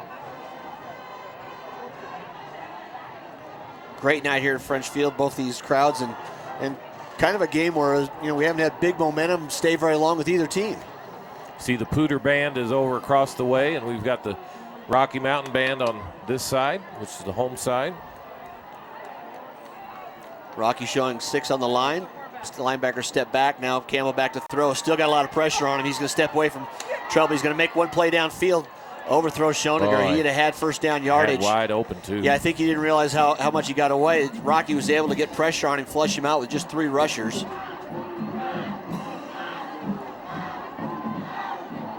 And that's what kind of hurt Fossil Ridge last night towards the end is Legacy was able to get to the quarterback with only 4 rushers. Yeah, and then one time even with only 2. Yeah, if you could drop 7 or 8 into coverage, that just makes that quarterback's job so much harder.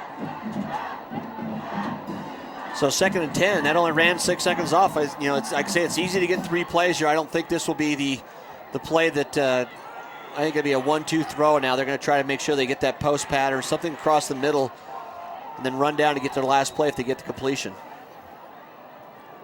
Rocky Mountain brings 4. Nice protection. Campbell sets his field. He's got time to look over. He's got a man straight over the middle. Walby takes it down out to the 32-yard line. He's going to get to the 4 seconds. Right there. There's time left, and they can call timeout. I think I'd try to kick a field goal. Yep. They're going to have timeout by the Impalas. So we'll talk a little bit about be a long field goal on a pretty cool night. It'd be a 49-yarder, and they're going to bring Austin Davis out and give him a chance at it. Had a great volleyball broadcast Thursday night. Rocky Mountain beating Fossil Ridge. That was it sounded like a great match, and nice job again by Sam. Sam and Phil Phil were over on there. that. Phil and saying that the younger Fossil Ridge squad, although they didn't win, put up a great battle. Look for more of that team to come. They said it was 4 sets, but it felt like 5 because the 4th one went to 28-26. 26 and extra points, yeah. So he said it never felt like a 3-1 game. It felt like a barely get by. So, and said they had more Rocky fans over there than Fossil, because Fossil had a football game over here. A lot of the people were here. I'm afraid that would be the case. Yeah, and almost a home game in the away gym. Coach McVicker called the kicking team over to the sideline. He's either just wanting them to think a little bit about right now, I'd be just as worried about a fake as I was the attempt. Well, that's what I'm saying. Yep. And by doing that, he's making them think even more about a fake. Justin Green's going to be the deep safety. He takes it into the end zone. Either on purpose or... Yeah. And now Rocky Mountain's going to take the timeout just to see what they're going to do. Can't take them back with you into the dugout. I'm thinking baseball here. A little baseball in the brain.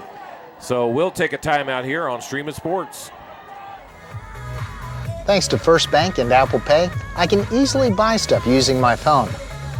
Thanks to my driverless car, I can't figure out how to change this song.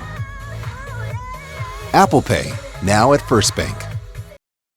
Let's go to regionals. Talking about other athletic events besides volleyball going on right now. Girls softball, Rocky Mountain, Fossil Ridge, and Fort Collins, all with teams in the regionals. And looking to advance, too. We've got some excellent volleyball and softball teams in town this year. Yeah, girls sports is very strong up here in northern Colorado. Yeah. And this conference, Front Range Conference, in softball is dominated in softball. Yep. And basketball, had 2 teams in the Final Four 2 years ago. Yep. That was just in Fort Collins. It's almost that time of year. Basketball, round ball will have a healthy dose of PSD basketball here so on after all that Sports. timeout, everything back and forth, now Poudre's quickly running their offense back out in the field. They're going to take a shot to the end zone. So last play of the half, Rocky Mountain still a little disjointed there too. Campbell sets up, just fires it down the middle. He's got a man. That was well overthrown. I'll tell you, Justin Green did a nice job that time. He could have just cleaned the receiver off. It would never been anything but a personal foul. And the senior just using good judgment to let the ball sail over his head. So with our score, 14-9, the Lobos ahead of the Impalas. We'll take a short break. We'll be back in a bit with Kevin Lytle from the Coloradoan. Where is the middle of nowhere? You can't find it on a map. There's no looking up its address. And there are no GPS coordinates to punch in, or freeway exit signs to take. The fact is, the middle of nowhere is pretty hard to find. And that's just fine with us. Toyota, let's go places. Where is the middle of nowhere? You can't find it on a map. There's no looking up its address. And there are no GPS coordinates to punch in, or freeway exit signs to take. The First Glance feature shows account information with just a swipe, making it easy to keep track of my balance. And I like keeping track of things. Check your balance with just a swipe on the First Bank mobile app. Wayne, everyone knows by now that Schrader's Country Stores have the best car washes around. They don't need to see you standing in the car wash explaining the undercarriage wash, the rocker panel spray, the protective finish application, and the jet dryer. No, Wayne, all you have to do is see the beautiful shine on my nice clean car. No muss, no fuss, and I'm certainly not all wet. You won't get soaked at Schrader Country Store car washes, just shiny clean. I'm Gina, and I am UC Health. I've had some difficult things to face throughout my career, and part of that was dealing with the cancer journey of both of my parents, and I was diagnosed with cancer myself. There's so much that I can bring to my patients because I do understand, and I think that helps me to be a better cancer doctor. Our roots run deep at the University of Colorado Health. Share your roots at imuchealth.org. Thanks to First Bank and Apple Pay, I can easily buy stuff using my phone. Thanks to my driverless car, I can't figure out how to change this song. Apple Pay, now at First Bank. Where is the middle of nowhere? You can't find it on a map. There's no looking up its address. And there are no GPS coordinates to punch in, or freeway exit signs to take. The fact is, the middle of nowhere is pretty hard to find. And that's just fine with us. Toyota, let's go places. Wayne, everyone knows by now that Schrader's Country Stores have the best car washes around. They don't need to see you standing in the car wash explaining the undercarriage wash, the rocker panel spray, the protective finish application, and the jet dryer. No, Wayne, all you have to do is see the beautiful shine on my nice clean car. No muss, no fuss, and I'm certainly not all wet. You won't get soaked at Schrader Country Store car washes, just shiny clean. I am UC Health. I am UC Health. I'm Pam, and I am UC Health. I find the most rewarding thing about working at University of Colorado Health is that the system really truly cares about patients and outcomes. We are sincerely involved and engaged in making sure that our community is as healthy as possible. Our roots run deep at the University of Colorado Health. Share your roots at imuchealth.org. So we're here at halftime with Kevin Lytle of the Coloradoan. And Kevin, we've got a game like we pretty much figured we'd have here, close, as we're seeing the Rocky Mountain dance team as we're talking. And been a pretty close contest so far. Yeah, definitely. Both defenses have shown some good points. The offense is a little disjointed, both showing some flashes. Cade Hargrove for Rocky, man. I don't know how you stop that guy when he gets close to the end zone. It's unbelievable how he gets in. And then Campbell, been a little up and down through the bad pick, had the fumble later, but in between, he really settled down, played really well for, about a quarter span. Poudre was moving good at times. They just need to watch out for those turnovers, both teams really. Well, and we'll see if that safety comes back to haunt somebody. I mean, it seems like it would. Every time you see a safety, it seems like it always figures in somehow. So we'll talk a little bit about just the week in review, really. Last night, just what a game we saw here. Legacy and Fossil Ridge. Fossil Ridge really, in my opinion, coming of age, probably the best all-around game I've seen Fossil Ridge play since we've been doing broadcast. Yeah, I agree with that. You kind of feel bad for them. They've been so close. They're on the cusp of kind of moving into that upper tier. But last year they lost to Fairview on they had to convert 2-point and couldn't. This year, the Legacy game, there's so many times where they're this close to kind of breaking through and haven't been able to yet. But last night they got beat by just a phenomenal talent. I think we've all been talking off air. Matt Lynch, UCLA commit, just looked fantastic. His composure with the ball and with defenses in his face. Yeah, I don't think people understand the kind of composure it takes and intestinal fortitude to do what he did last night with 10 seconds left. Put the ball in your hand, knowing if you don't get in, Yep. And so, you just got to tip your cap to them. But Fossil Ridge, their defense has really come around. You don't see any of that quit that you used to see in them. Right. 3 or 4 years ago, they would get down and then they just wouldn't do it. So, great. We had a conference cross-country meet at Fossil Ridge today, too, I believe, because I saw it out my back window. Yep, Fossil Ridge hosting the Front Range League. And hold the phone. There's a big news. Lauren Gregory won it. Believe it or not. Oh man, believe it or not. But yeah, she did what she always does. Casey Donor, Rocky Mountain, got second, which is nice. She's coming back from injury. I talked to her. She's feeling pretty good, pretty excited. Then on the boys' side, Henry Raymond from Poudre won the individual title. Okay. And Fort Collins won the boys' team title. So the locals kind of cleaned up.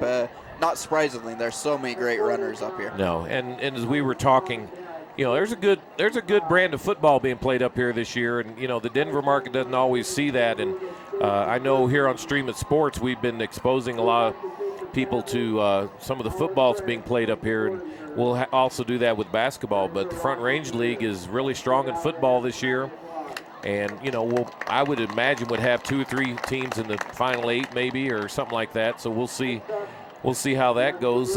We've got 7 teams, I think. Our roving reporter, Eric Sampson, just said 7 teams from this conference in the softball regionals. Yeah, it's always a great softball conference. 3 of the 4 Fort Collins schools are in regionals. They all have to go on the road and have kind of tough trips to get to state, but we've seen some good ball up here, so they may do it. And then, I know last night you guys had the great Rocky and Fossil volleyball match. I mean, those 2 teams are both really good. Yeah. And Rocky is looking like they're in line to host regionals. Fossil will probably have to go on the road, but they're talented enough that they could make a state run too. Yeah, so. And Marty Cesario was talking about, Fossil's got a little bit of pedigree with the Denver folks because they've gone so far in the past, and so they might be able to squeak out a home game. They don't know, but Rocky Mountain's just been amazing on volleyball, and really what hurt Fossil Ridge more than anything is they got upset by Loveland earlier. Yep. And I'm not sure if that's an upset because Loveland almost beat Rocky definitely good. early. Yeah, Loveland's definitely a good team, and that's a tough week for Fossil, and especially they have so many youngsters. You wonder if maybe there were a few eyes on that Rocky match, which is a normal thing to because they got swept at Loveland 3-0. And that's kind of the difference between the squads. Fossil's got a lot of young, phenomenal talent. Rocky is a lot more experienced. They're pretty senior laden.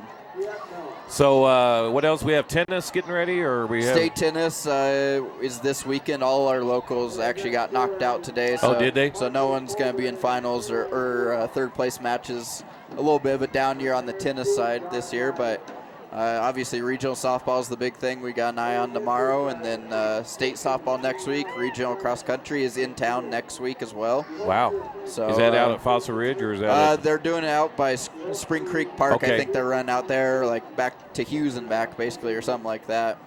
And then, we got busy time of year for soccer, you, isn't it? State soccer is coming up. Next week's the last week of regular season. Yeah, so Fort Collins and Rocky Mountain have both very good. Very and strong Fossil team. and Poudre are going to make the playoffs, and they're tricky teams. You don't want to face those squads in the playoffs. So, as always, a lot of great teams. Oh, yeah, always. And then up the road just a little bit, we had another barn burner in Longmont and Windsor. Yeah, I didn't get to Longmont, see Windsor that, but Marty Cesario, our volleyball guy, was there covering it for another network. And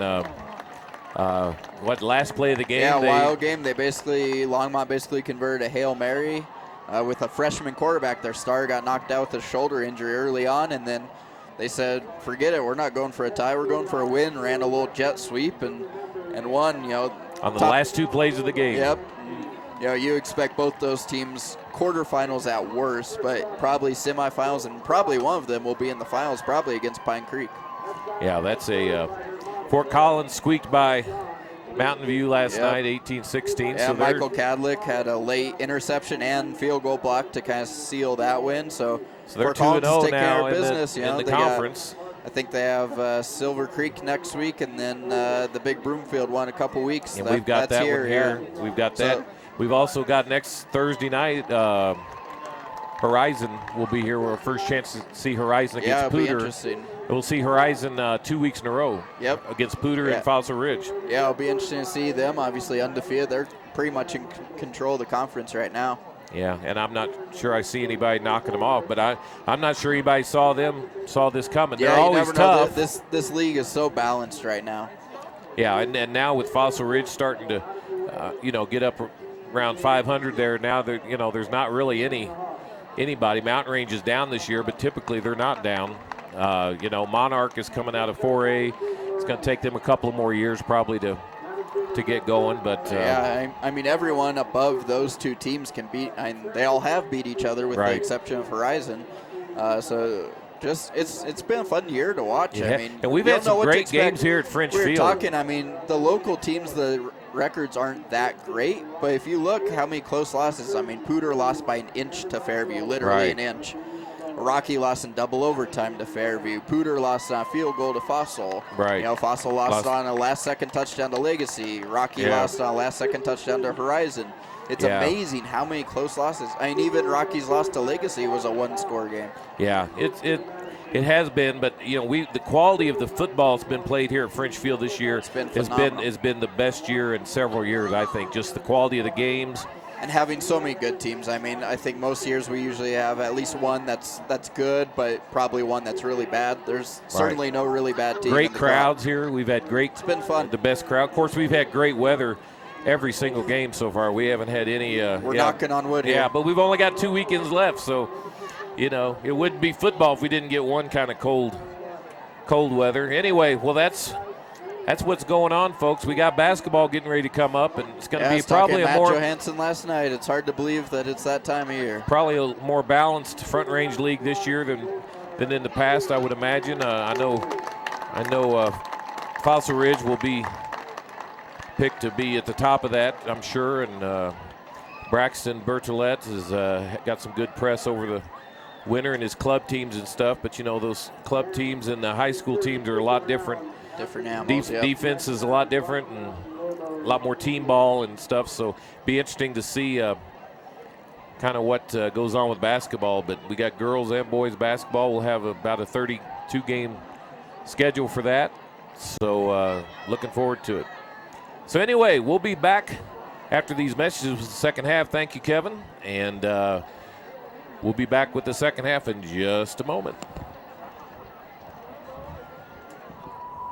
Where is the middle of nowhere? You can't find it on a map. There's no looking up its address. And there are no GPS coordinates to punch in, or freeway exit signs to take. The fact is, the middle of nowhere is pretty hard to find. And that's just fine with us. Toyota, let's go places.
Thanks to First Bank and Apple Pay, I can easily buy stuff using my phone.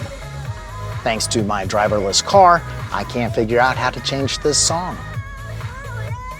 Apple Pay, now at First Bank.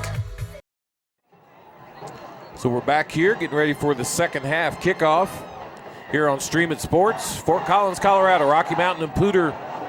Thanks to Kevin Lytle for coming in, giving us a very comprehensive report on all things Poudre School District sports and athletics. It's state regional time for a lot of sports right now. And when there's a lot of sports, you got to start ending up because they go through regionals like softball does, and then into state, and you need to be done at the end of October because weather starts getting to be a little bit of a problem. Yes, it does. And we don't want to jinx it, but boy, we've had wonderful weather for plays here. We had the one game, the Fossil Poudre game, that we started an hour late, but other than that, it's been just awesome. So Poudre's going to get the ball to start, Randy. So if you see this, that both offenses had their moments. Maybe Rocky just a little bit more, but not much. And they're just the offense is feast or famine for Poudre with the way Rocky blitzes. We'll see what adjustments could be made at halftime there. And then Poudre gave up the turnover. Both of them had a turnover, but they gave theirs up right on their front door, and Rocky's able to punch it in. Two touchdowns by Cade Hargrove in the first half adds to his total. You're now up to 16 touchdowns, and that is I don't know what Rocky's record is for touchdowns scored, but he's probably getting close to it. Oh, he's had a tremendous year. And, there's just those years, you see in the NFL that one year, Tomlinson from San Diego, you just, some of these years, just keep that the roll end zone going. door is just open, isn't it? Yeah, well, you do what you can to do it. You've got the guys up in front of you. He's got a good offensive line and certainly the setting going. Looking across there now, the Poudre band and student section, their cheer squad. What a great night to be here and fill up those stands and cheer for your classmates and just have a great time. Hard to duplicate the school spirit. It's not hard to believe that football's still the #1 sport in this country. And it's the kind with the laces.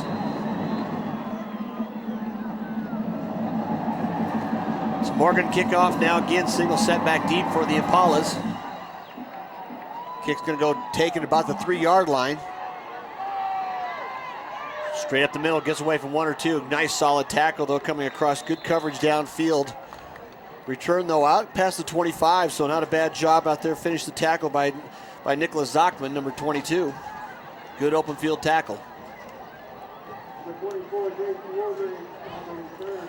Run by Woolridge there, and Lobos, as I say, opening up on defense. They've got to, I think Campbell's arm is going to be the biggest part of this second half. They've got to do something to slow down that rush, Randy, and give themselves some rhythm back in that potent running game. Only down 5, so. Oh, yeah, just a single score. That once again, that safety, such a difference, how this game is played. So Campbell setting back now. Trips to the right. Bringing back that protection back again, shifting front there. Foster follows him right through the hole, bounce off one tackle. Still running hard, but couple more come up, join the party along with the tackle there. Zachary Owens, 44, and Brady Morris just kind of keep him going sideways and bring him down. Gain of a couple. Hard run again, of course, by Foster.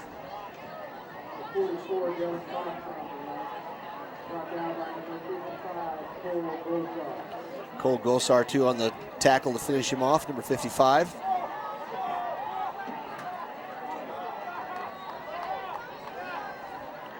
Second and 8 now, once again, still in the pistol formation. Quick throw in the slot man. He's just taking him upfield. And I think Woolridge had the ball coming, but he also saw he had a whole lot of number 46 in his face. Lucas Edgren was right there. Well, he took his Campbell eyes off threw the ball. It to the inside. Probably should have thrown to the outside. Yeah, and they let him downfield right into the defender.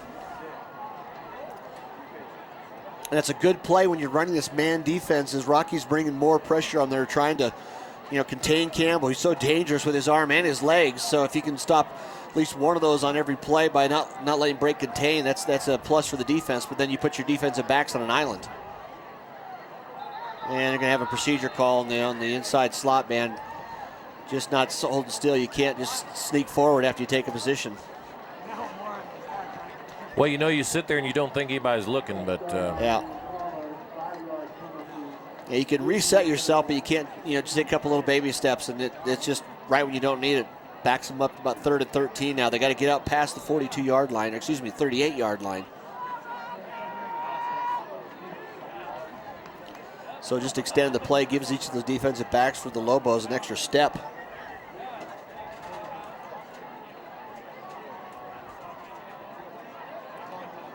So trips to the near side, Schoeninger up on top. Schoeninger's only had one target tonight, the long fade pattern that didn't connect. Campbell looks to his left, takes it downfield deep. It's going to be well overthrown. Not much of a chance. Campbell's hit a couple of long ones this year, but he's much better with the inside, slant passes and stuff right now. He throws intermediate routes very well. It's a great point, which a lot of times for a quarterback's even tougher. But knowing that he doesn't have the time, he's got to let that ball go a little early, and that route really didn't develop. So the ball seems, when it falls kind of harmlessly in the middle, nobody around it, that means he's hoping the receiver's going to go there and not the defensive back, but has to take it downfield pretty far. Snap to Davis. Little end-over-end rugby-style kick to be taken by Williams at midfield. He's got a picket line to the outside. He gets one block. Runs it to his own man. Yeah, they bucked each other, but he's got one more to the man to the edge. Big block down the sideline. He's inside the 20, inside the 15, down to the 10. It'll be a fumble, though, on the play at the very end. He gets knocked out of bounds. Rocky Mountain covers up, or Poudre. They're not giving us the signal. Well, the Poudre guy had the ball. Poudre got it. So at the very end of the run, struggling for just that little bit extra yardage, the ball pops out. Poudre's going to get the ball in their own 15-yard line. And what a great individual effort by Williams that time, but to lose the handle at the end. And that kind of typifies the 3-3 team, doesn't it? Yeah, right, you just do a little bit of an effort, a little bit of a mistake or two like that, and you could put that game, all of a sudden you go to 12 points if you get one in on a short field there, but if Poudre's going to take advantage of something, it's time to get their offense going. They haven't really had anything that's worked well. No, they had the one drive and the answer to the touchdown really quickly, and after that, the Lobos defense has pretty much shut them down. Campbell rolls to his right side. He's got room to run, throws back across the middle, hits Walby.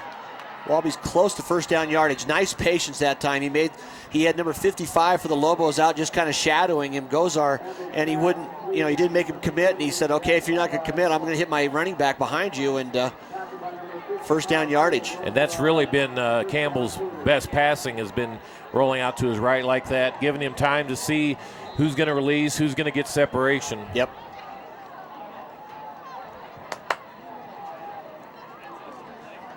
So 1st and 10 now, ball right on the 25-yard line. So after the long return and the fumble, Poudre gets the ball back. Chance to get a little bit more on track. They have the first possession of the half. Foster up the middle this time. Good yardage going forward. Gains about 5. And Poudre really needs badly a drive, a long drive. No, you're exactly right. You need to fall behind that big line up front. Weston Mayer, number 54, 62 is Keith Patrick. Along with 71, Alan Diaz-Montoya.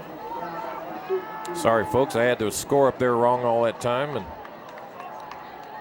a lot of things for us to do up here. Forgot about that safety. Just the two of us. Rocky Mountain faking the blitz. 2nd and 5 now. You can see the play call changing from the far sideline. If you can see the coaches' game of charades everybody does on the sidelines these days. Running back tries to go back over the left side. Gain of a couple or so. Foster on the carry. Well, you see, as the season wears on and games get more important, Dylan Foster carries the ball more. Yep. Well, he's a proven commodity. He's got the size and the strength. You're going to need a tough running back against a defense like this, and he's about as sure-handed as they've got, that's for sure. But right now they're looking at 3rd and 4. It's kind of one of those tweener downs. It's not a gimme run by any stretch, so you probably look for a pass here. I'd look to get Campbell in motion again. Well, that quarterback draw, they've run pretty successful the last 2 times. Yeah, Rocky only bringing 4, now bringing the outside blitz. Campbell fires a quick out to Schoeninger. Nice throw. Tackle on the outside by Morrison, the safety, but not after first down yardage. Diego Garcia Sapia came across and insisted on the tackle, but that was just a nice step and fire. They saw a little bit of a cushion out there on the outside by the corner for Lobos. And see, you don't mind that when you only need the 4 yards to go out, but a lot of times you see that, and then they're hoping that somebody breaks a tackle out there, and if that athlete isn't able to do that, then you. Yeah, it's like a medium run, but either way, they got the first down this time. So just across the 40-yard line. Foster straight right in middle. Ball's on the ground, picked up by Rocky Mountain. That fumble came out just as he was hit, as he's going to the line. Rocky Mountain's going to get the ball back. Someone stuck their arm through and poked the ball out. And Rocky Mountain, number 42, Garcia Sapia again. So both teams. A little giveaway here. Because Foster took off like a bullet that time. He was really going to hit the hotline hard, but someone you can see just poked the ball through, and that arm come popping around there, and that ball squirts out. Rocky Mountain takes it back. What do we say once you get into this many games? You know, you are who you are. And Curl run on first down that time again. Baskin following Haregrove up the middle, going around that side, and following again there, on the right side too. Alfelsio Sapia, the other brother. His brother's playing on defense too. We got the two brothers that on both sides of the ball. Haregrove off the left side now. First down yardage. Poudre's inside the 30. Keying on him now, which is like duh. Yeah, wherever 27 would go, you've got to shadow him, and just enough for the first down, I think. Maybe not. I'm trying to think of the spot. I thought they moved to B. Okay, yeah, they did. Still in the two-back set, Highland under center. Williams on the tight side. Give quickly to the left side, just pops right through the line. Goes right behind Logan Richards there, and Andrew Bennett along that line too. Rocky right back on the line, trying to keep that pressure on. Doesn't give Poudre a chance to substitute. Dive the right side this time. Haregrove bounced off one tackler, still on his feet, goes on downfield inside the 20.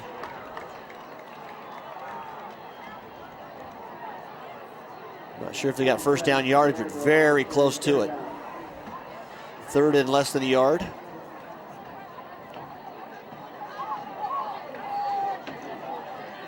So how are they calling the play right there? I think it's going to be a right or left, and you're coming out there because they're not. It's not they're not a lot of read in this one. It's just going to be a dive left right. They can just quickly say a number or two. It's not much of a dialogue you need to go dive left, call left. Or Haregrove again falls behind Baskin. So is that like a 32 or something? They just you could pick a number. Depend on whatever it is, and we know that. Yep. And they could have them sequenced there too, because they're following up the same play. They're right on top of the ball again. Get the ball placed, turn around, same play going right side. Baskin falls Haregrove. So they're just pushing down the same play left, same play right, same play left. If you're not stopping it, it's the dive or that curl ISO, where the other running back just follows the lead back through the hole, and it's 5 or 6 yards at a time right now. And Poudre is a little running out of gas, and they need to stop it, so they call a timeout. We'll be right back. Wayne, everyone knows by now that Schrader's Country Stores have the best car washes around. They don't need to see you standing in the car wash explaining the undercarriage wash, the rocker panel spray, the protective finish application, and the jet dryer. No, Wayne, all you have to do is see the beautiful shine on my nice clean car. No muss, no fuss, and I'm certainly not all wet. You won't get soaked at Schrader Country Store car washes, just shiny clean.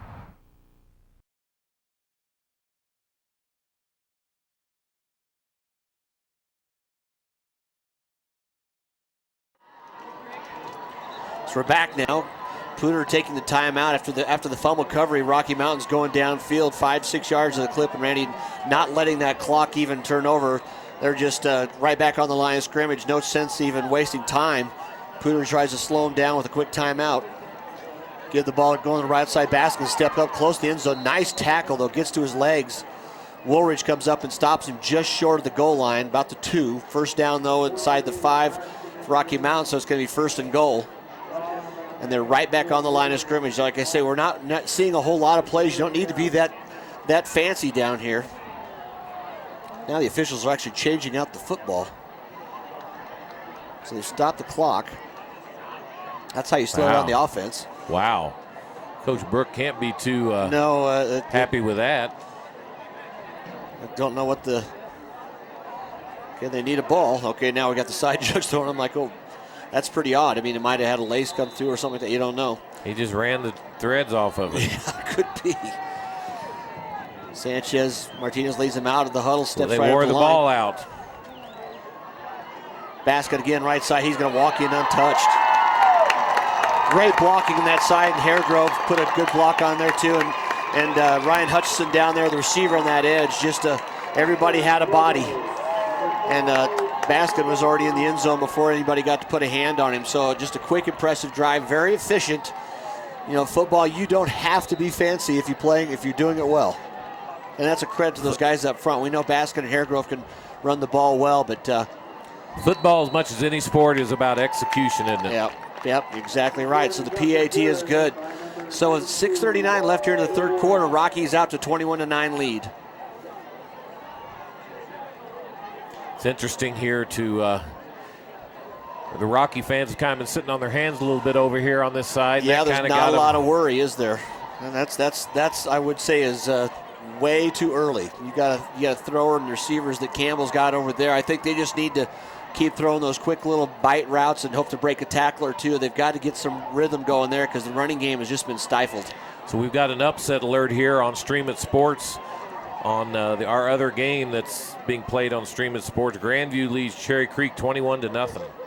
3:27 left in the third. That's from our friend Neil Devlin down at he's covering that game. Yeah, all the games are getting to be more and more important now. You say you're playing for seeding, and if you, like we talk about both these teams right here, as probably the chance to be one of the top seeds in the area, or you're going to be down that bottom half, then you draw a really high seed. Morgan's kick goes down inside the 5-yard line, backs to the receiver into the end zone, so he's got a touchback. Woolwich had no chance on that one.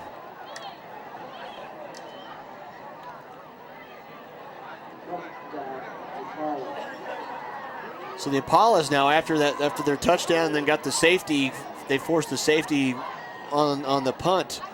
Kind of got to get some rhythm going offense again. They just haven't found the 2 plays in a row. They've had only maybe a couple of first downs, but not that 3 and 4 that you need to get your offense some time on the field, get your defense some time to rest.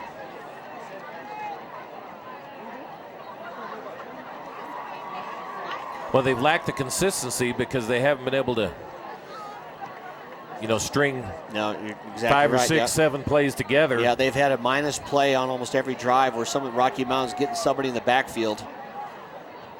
No blitz this time. Campbell drops back, fires over the middle. Got a man. Justin Green breaks up the play right at the last second. That was just 6, a good wasn't close. it? Yeah, it's one of those you make the play or it's 6 points, and he cut in, and he and Woolridge both give each other the high five there, and we talk about these kids. You've competed against each other for years, and you go hard when the whistle blows. You admire what your opponent's done, and just a nice play by the safety, Green, that time. Well, I think I'd run that one again. You've got to start pretty quick. taking, maybe not right now, but yeah, Rocky Mountain is, like I say, they're daring them to throw. They're playing mostly man across there, not much zone at all tonight. Campbell back to throw again, a little screen pass underneath. Rocky Mountain kind of saw that coming. Yeah, Rocky Mountain's a little too athletic to. Well, that's the thing. They've only got one really big player, Otis Johnson, as far as the big physical kid, but they've got a bunch of kids that are good size but can really run. And if your defense can get to the ball, you're going to make plays. So 3rd and 8 now. And I agree on you earlier, Randy. I got that slant pass. If you got time to get that skinny post over the middle, then you've got that moment. Only need about 6 more inches, and that's a touchdown. Campbell back now, still single setback blocking protection. And they kind of need to score something quick just to keep. Yeah, and they just jumped again. Just to keep the momentum from Rocky from really starting to snowball here. Because Walby went in motion, then they had another movement. So that's second time now where they've had 2 players moving the same time after coming set. And that is an illegal shift for procedure. So it's a 5-yard penalty. Makes it 3rd and 12.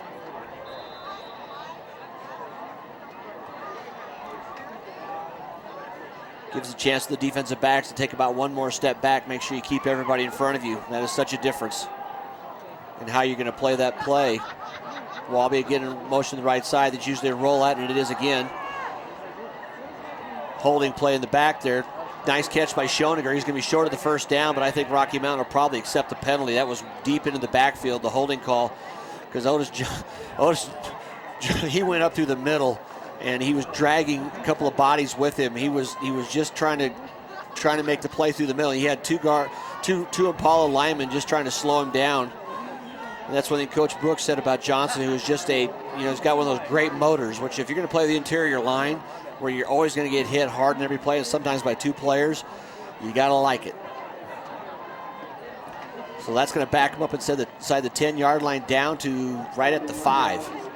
So a huge penalty. The spot foul takes the Impalas back to where it's over third down and over 20. And this is one of those, you just need a completion, Randy, just to get out of your own end zone so you're not punting underneath your goalposts. And before, when they had this long, Campbell did run the quarterback draw. Rocky showing blitz, now moves out of it. A lot of stunning on defense there. Tough to go through it.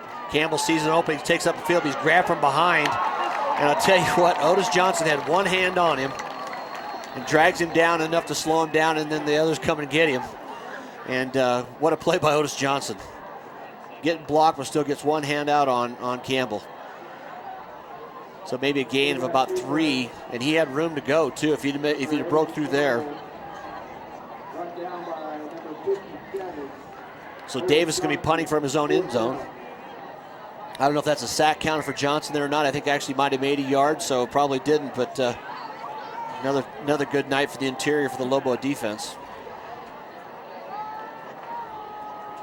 So Davis punting from his own end zone, and Williams standing on the Poudre side of the field.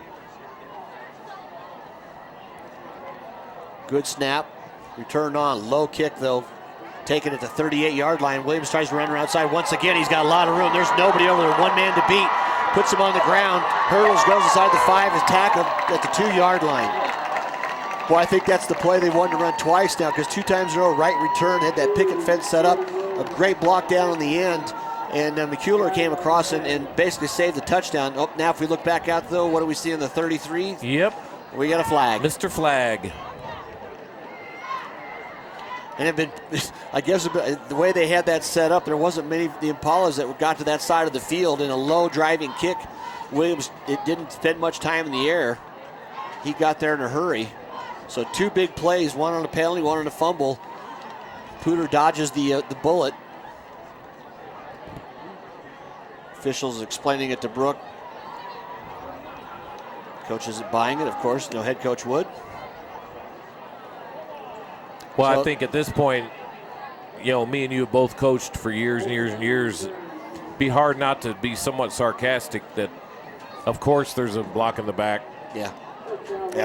That's the safest call to make in football right now. Yeah, you don't have to have many eyes to see it, because in these plays like that, it's so far out in the open. But right now, it's up to the Poudre defense. They've got to slow down Rocky Mountain.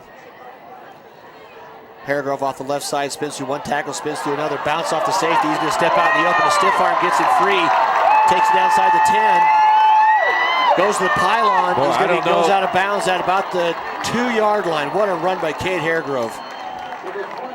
Wow. Took it down from about the... He's rumbling, bumbling all the way down. Keith Jackson couldn't have enough words to describe that run right there. He went through the middle of the Impala defense, stiff arms and twisting, and exploded. And look, Rocky Mountain right there on the... Yeah, Baskin again, same play they scored on last time. Followed Haregrove in the end zone. Baskin just does the somersault into the end zone and scores easily. And that's what I meant by Poudre had to do something sooner than later, because as soon as they give it back... Yeah, the red machine right now is running, and it's running on all cylinders on that ground game. And, Rocky Mountain has scored more points this year than when I can remember them scoring in the last 3 or 4 years. Well, last year there was moments where their defense was so stifling they could run the ball and didn't have to worry about it. Morgan's kick is up and good. But this year, you say you don't have Max McDonald and the others that were patrolling back there for you. But still a very good defense, but that running ground game, exceptional.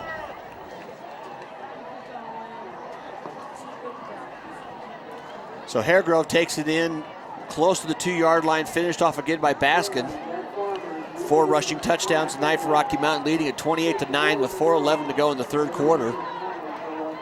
Not a homecoming night, but a big night against a rivalry game. Next week, Rocky Mountain will host Mountain Range up here for their homecoming. Poudre and Horizon have got to hook up. So a tough match next week. And the Impalas right now need to really have a big a rally, Randy. They're going to have a 4-game losing streak going into playing the toughest team in the conference. Just went to our crack staff here. Kevin Lytle, 121 yards now for Cade Haregrove, and we're only still got 4 minutes left in the third quarter. 67 for Baskin. Yeah, Baskin's going to have a good night too. So what you expect? I mean, last year they had 2,300 yards rushing. This year they're on pace for more than that. So they're holding court, aren't they, tonight? Haregrove and Baskin. Yep. And Blunt had a pretty good one too. Big run up the middle this time. Woolridge takes off, gets out past the 30. And Woolridge has had really a great game. Yeah. He's a good football player. We've seen Woolridge, Walby, Foster. These guys have played. They've got the longevity on the field for the Impalas. They're not going to quit. We know that. It's just, I think, physically up front, it's just tough to play with Rocky Mountain when you're big. Your 50s, your 60s, your 70s are playing both ways. Rocky Mountain doesn't have hardly anybody doing that on offense and defense, and that wears on you as the game goes on. And now you see that Rocky Mountain linemen, they can just start leaning on them. They're running downhill.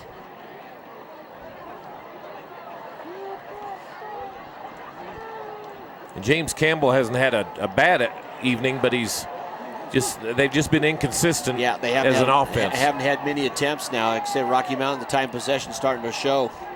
Leal in motion, trips to the right side, Campbell to throw on first down. He's got to get rid of it. Great screen call coming down the field. Hustle tackle from the backside, linebacker comes through.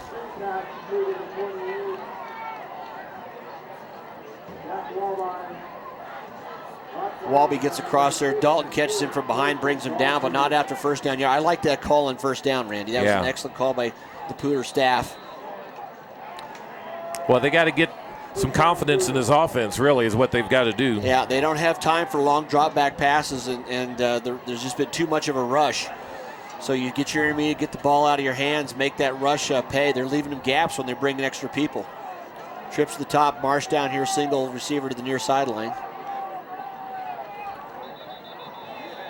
And it caused another break again. It's going to be a procedure penalty again on the Impalas.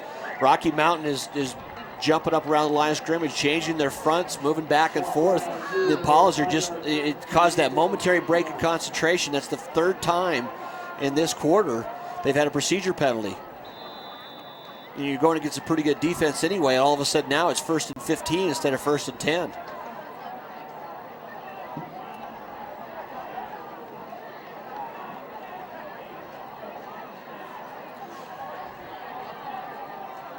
Poudre breaks the huddle. No backs now. 3 receivers at the top. 2 here to the near sideline. Ball on the left hash. Rocky Mountain lays off the blitz this time, and Campbell's got to run away. Otis Johnson's right on top of him.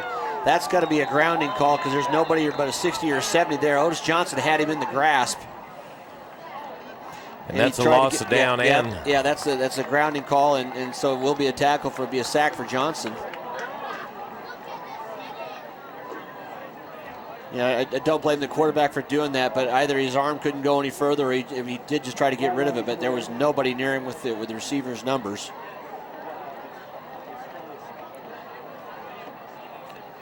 Grandview's ahead 28-0 now, so it looks like Cherry Creek's going down. Yeah, that's not near the match everybody expected to see down there for sure. So after the penalty and the sack. What about that Longmont-Windsor game last night? Yeah. Yeah, Longmont wins with a freshman quarterback. On the last play of the game with a Hail Mary. Yep. So that's like movie script, isn't it? Yeah, as far as down and distance goes, this is about one of the longest we've seen tonight. Poudre's got the receivers have already broke the huddle, but the offensive front hasn't. So it's 2nd down. They got the ball in their 23. They need to get to the Rocky 47.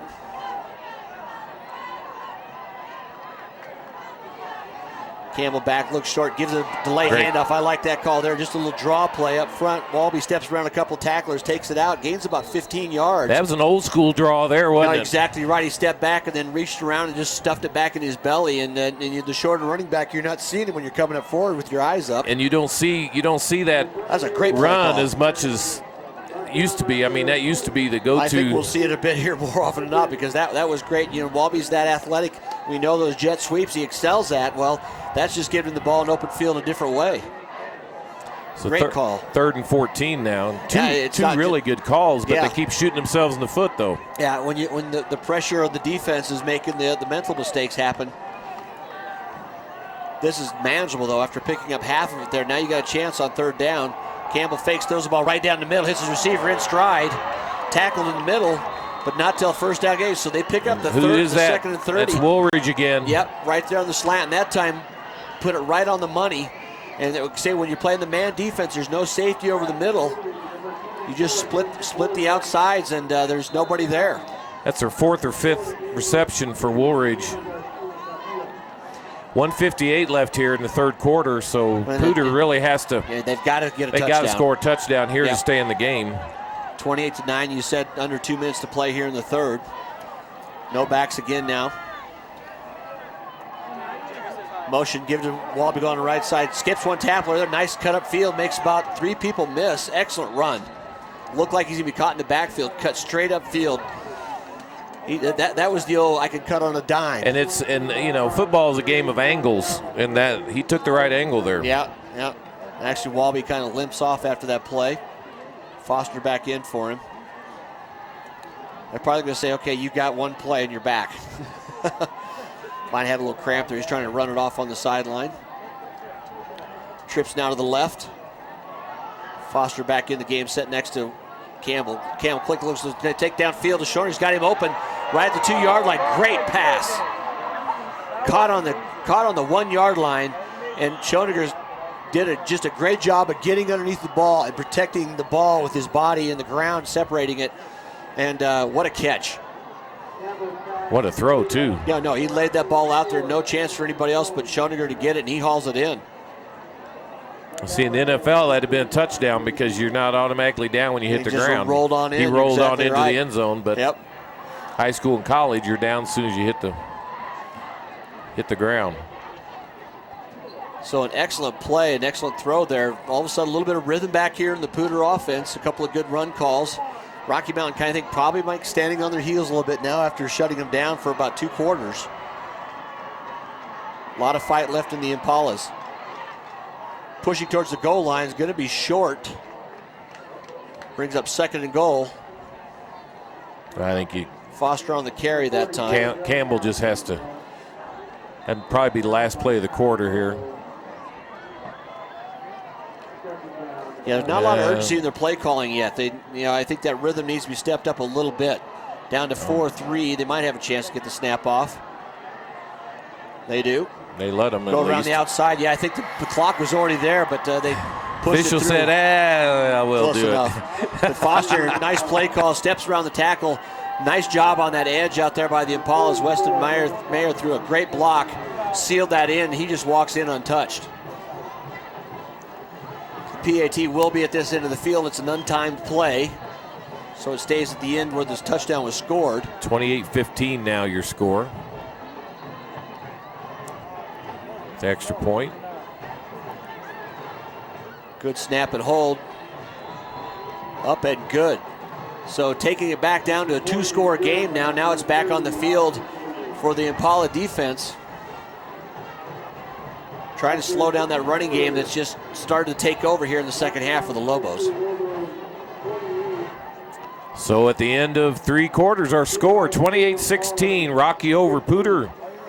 We'll be back after these messages.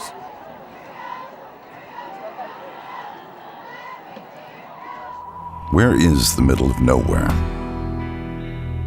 You can't find it on a map. There's no looking up its address. And there are no GPS coordinates to punch in, or freeway exit signs to take. The fact is, the middle of nowhere is pretty hard to find. And that's just fine with us. Toyota, let's go places. So we're back here, start at the beginning of the 4th quarter. Want to thank our banner sponsor, Rocky Mountain Youth Sports, rmyouthsports.com. Basketball club team, junior teams, administration, they can do it all. Log on to rmyouthsports.com. For those of like us who've gone through those years with your kids, it's great to have somebody like Rocky Mountain Youth Sports to make sure other things you don't think about are taken care of. Yeah, they'll take care of your gym time and all that stuff. So go ahead and call Dorsey over there and be sure and tell her that we sent you there. So Davis to kick off now. Williams and Miller back deep for the Lobos. Short kick, trying to take it right down the middle. They got to come up and catch it, and they did. Just a great job on the short catch. That was just, I like the play. It was executed pretty well, but Cole Gozar just came up and took control of the ball and went down. So Lobos will start on their own 34, 35-yard line, so good field position. But I like the call if you're Poudre. You got to take a chance or two. Try to make a play that's not expected.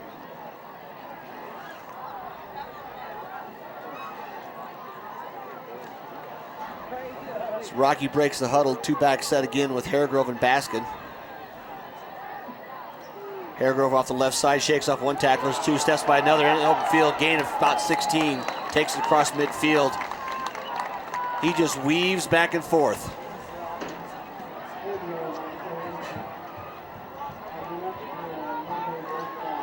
And they're right back on the field.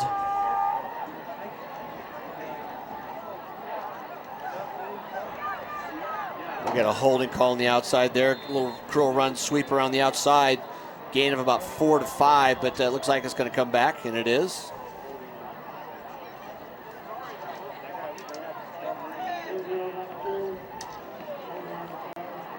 Haregrove's going to take a break for about one play or so. Nick Payon coming in, number 25.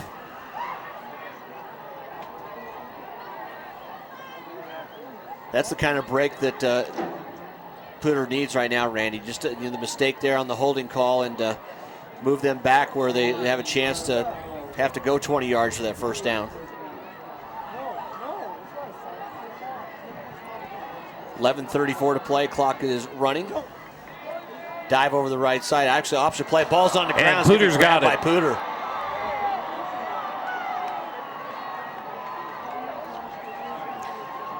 And that, that was an option play to Ivan Blunt, who is a big fullback type player, and we've shown some certainly pretty good ability to move and run around there, but the ball just hit him in the hands and went down, and it's a little tougher for a big guy going sideways.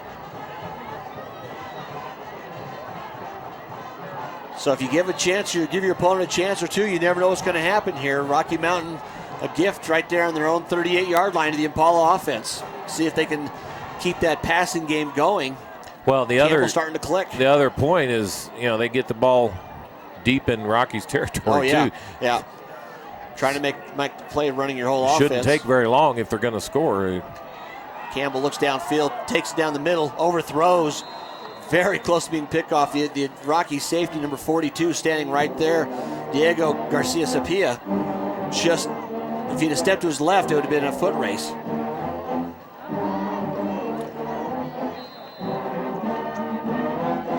Brings up 2nd and 10 now, does stop the clock.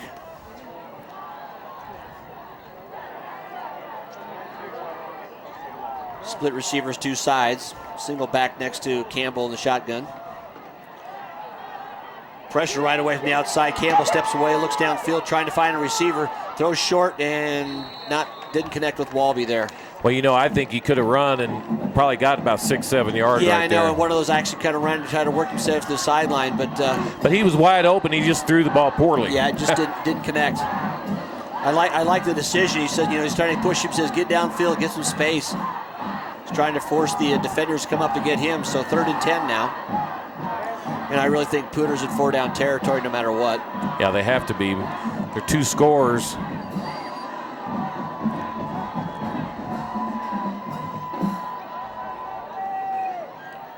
Two touchdowns. So twin receivers again. Motion coming across. Rocky Mountain adjusts on, trying to play the rollout, just coming to the outside again. Takes it downfield a little high. An excellent job broken up on the sideline. Class defected Mason Dalton, number 55, Gozer. He's played a well of a game tonight, hasn't he? He's made plays out in the open field. I'm not sure I'd go away from the run this early. Well, the one thing that they've done there, when you do motion like that to the sideline, you go, all of a sudden you get trips to the far side. It's been a rollout play, and Rocky adjusted right away on that. You see the linebacker stepped up, and that outside linebacker, number 50 for the Lobos, Scott Creighton, he took an outside angle, came straight up field. So the kick by Davis, little end over ender, is going to be bounced around the 10. Definitely takes a Poudre bounce. Nice coverage down there. Be down inside the 10-yard line. So Lobos will be backed up. Again, I'd like to at least see a second down run. You just never know when you might pop. Dylan Foster could pop that for 10 yards right there. Well, actually, we're going to have a penalty now, I think, on a hand to the face. I don't know if he called personal foul or hand to the face. On Rocky? No, on the kicking team. On Poudre, I think they're going to I would make him kick it again. If you're going to move him, if it goes back, if it's a personal foul. It's not good timing, is it? No, and trying to just stop a rusher, but I thought it was hands to the face. We'll see it again here now from the referee. It is the personal foul on face mask even. So that's even somebody grabbed somebody going by. So that's going to move them back, and what a break for the Lobos, because all of a sudden the ball down to about the 7-yard line. Poudre had great punt coverage down there. No chance for Williams to do anything with it but let it bounce. So now Davis can be backed up kicking near his own 30. Good snap. Short kick kind of hangs up. Fair catch called. Williams a little bit, he's a little premature on that one, but you know what? 25, but that's a 25-yard penalty right there. Exactly right. Good point. Because they would have had the ball on about the 5. Now they got it on the 28. And Williams, after the 2 long returns he had there, but you know what? That was just a good sense call there by the junior, just to go ahead and make sure that ball secured, get his offense back on the field. Now the Lobos, after a couple of back and forths with under 11 to play, just need a time-consuming drive to really shorten this game up.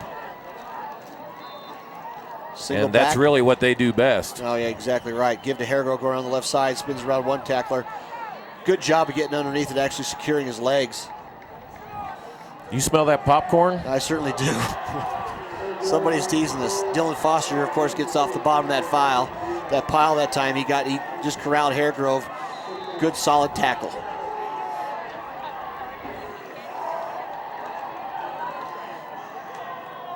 Clayton Baca, number 15, checked into the game there. He's the backup quarterback now. He's a split here to the left side. 2-back set again. Give the ball underneath. Boy, that was just submarined. Just a great play by number 78 for the. You're going to try to get some of that popcorn, aren't you? Somebody's. We can smell that popcorn down there, guys. Yeah, Tyler Lawrence submarined. Got some young men down below us here at French Field. Nobody's offering to share it. Nobody's offering to share it up in the booth, man. It's like, come on. So a couple run plays, no yardage gain. They're actually lost on the last one. Lobos have got to get out past the 30. I'd be interested to see if they want to try to throw or not, or let the clock run. Haregrove goes off the right side, gains about 3, knocked down pretty quickly. Actually has Baskin. Well, Poudre's selling out for the run now because there's no. They're like, you know what? Yep. If they go deep on us here, that's kind of do or die defense in a sense, isn't it? Yeah, there's not been much of a passing game tonight for the Lobos. When you're running the ball that well, you don't try to throw too much, but it's not been successful on a night where they threw the ball pretty well last week. So punt formation, good snap this time.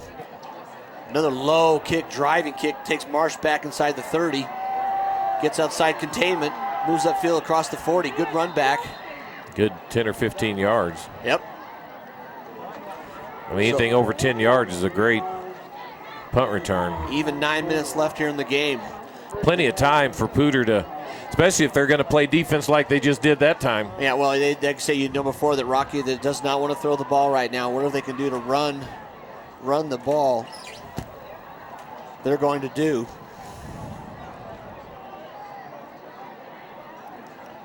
But now we're back to a situation where Campbell's just got to stay steady back there and show the throwing arm we've seen this season.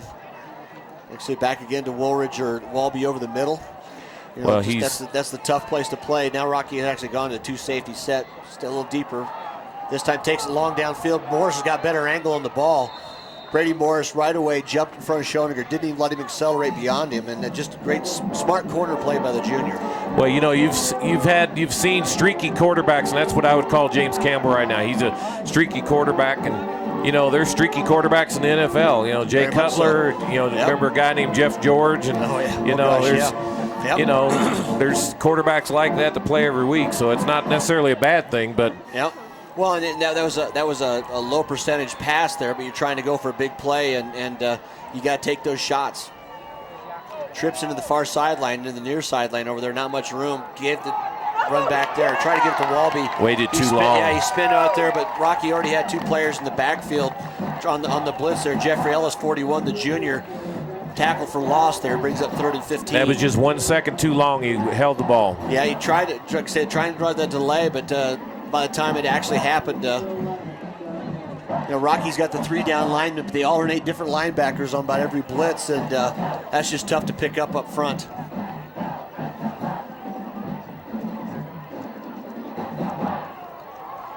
Once again, trips into the far sideline. Rocky shifts out of it now, brings 4, stun up the middle. Campbell takes the long throw to Schoninger over here. Almost intercepted. Goes behind Schoninger's hands. It was almost a lot of things. It was almost caught by the offense. And then Morris made a nice break on it behind. Gozer was right underneath. But as we've said many times, almost doesn't really get you anywhere. Yeah, just barely off target. Get you a punt. Great effort by both the receiver and the defensive back on that play, Schoninger and Morris. So Williams back again. Standing on his 25.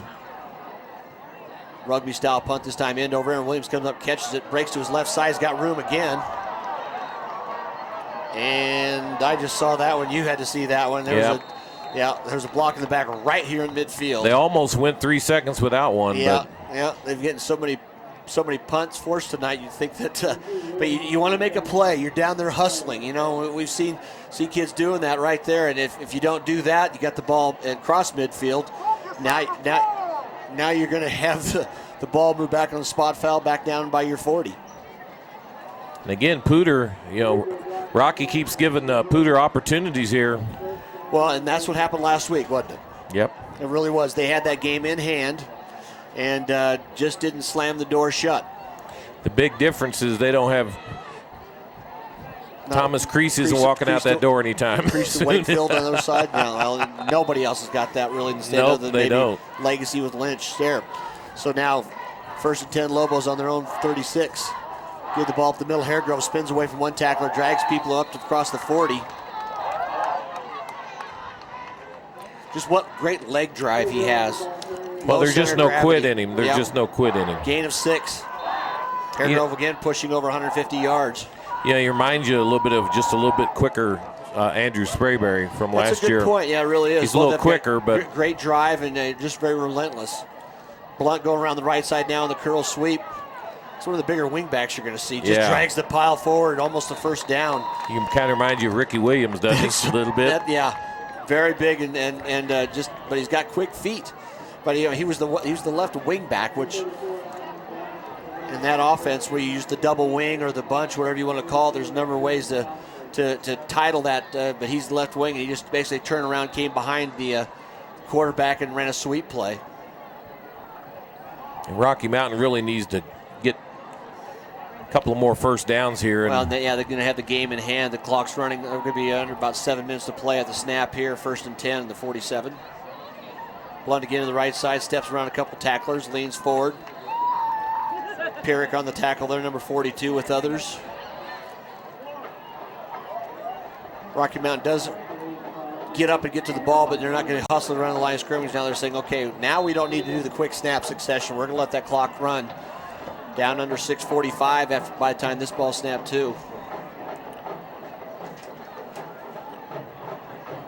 Vitano now the receiver bringing the play in. It's a little different. They're not going with too many wideouts when you run that double bunch. Top of your screen, Easton Dolan, number 21. Blunt again, run the right side. They were just that same play over and over again. Flag on the far side. It's either a holding or a face mask. Well, Pibbs, the call's going to be, we'll get that cheating look. I think it's going to be a little shift. Yeah, it was. Oh, okay. Motion. Side judge is going to call those. So that's look how smart I aren't. Well, just when you don't get to see the play develop, I saw the flag right away. You know, the shiny object attracts the magpies kind of thing. I want to thank you for watching us tonight here on Stream It Sports. Randy McCoy, David Haase here with you. Just a couple of more weekends left here in the season. Yeah, really starting to wind down. Hardwood season will be coming up soon. We got volleyball a lot to finish up here too, but Rocky Mountain now after the penalty, back to 2nd and 12. Clock's running a little over 6 minutes to play. Running back not going in motion. Highland turns around, gives the ball back inside to Williams. Get tackled. Nice job. He's trying penetration. Trying to push his clutch down, wasn't he? And he wasn't getting any. No response. No response. Yep. So Rocky Mountain tried again. They ran Blunt 3 times in a row from the wing back to the other side, and then tried to give it back on an inside trap. The interior line for the Impalas with they didn't bite. They did a nice job of staying home that time and sitting down on that play. Tyler Lawrence along the front, Weston Mayer, number 99, also McCuller. No gain at all, and maybe lost a yard. So it's going to be 3rd down and 13. You know, and Poudre's got the advantage this time again on defense, knowing that Rocky Mountain does not want to throw the ball at all. Under 5.5 to play. Trips to the top of the screen, roll out right. Highland will throw it. Looking downfield. Takes the ball deep. He's got a man open. A little push back and forth. Ball's caught. Oh my gosh, he caught it. Walks into the end zone. I don't know what. Why did the official stop the play on the far sideline? Well, he was standing in the middle of the field. Maybe stepped out of bounds. I think that the sideline official was off a bit. So it is a catch. The ball's on the 15, but he stepped out of bounds. We have no chance of seeing that over here. Well, we were wondering why the official in the middle of the field was waving. Yeah, that's I just didn't see. I didn't hear a whistle either. Either way, though, Highland just uncorks the long one. And when a play takes that long, the defensive back still has his back to him. And just a great catch down there. I'm not even sure who made the catch, if that was Hutchison. We know that's similar to the throw that Matt Lynch made last night. That's a little bit of it has a feeling in the room like a dagger in some ways. Yeah, no, you're exactly right. That flipped the field completely from being 3rd and long, 3rd and 13. Now it's 1st and goal. And it'd be Cade Haregrove a time, getting her too. Rocky Mountain steps up there, and actually I think they're getting a few backups on the field now. Trying to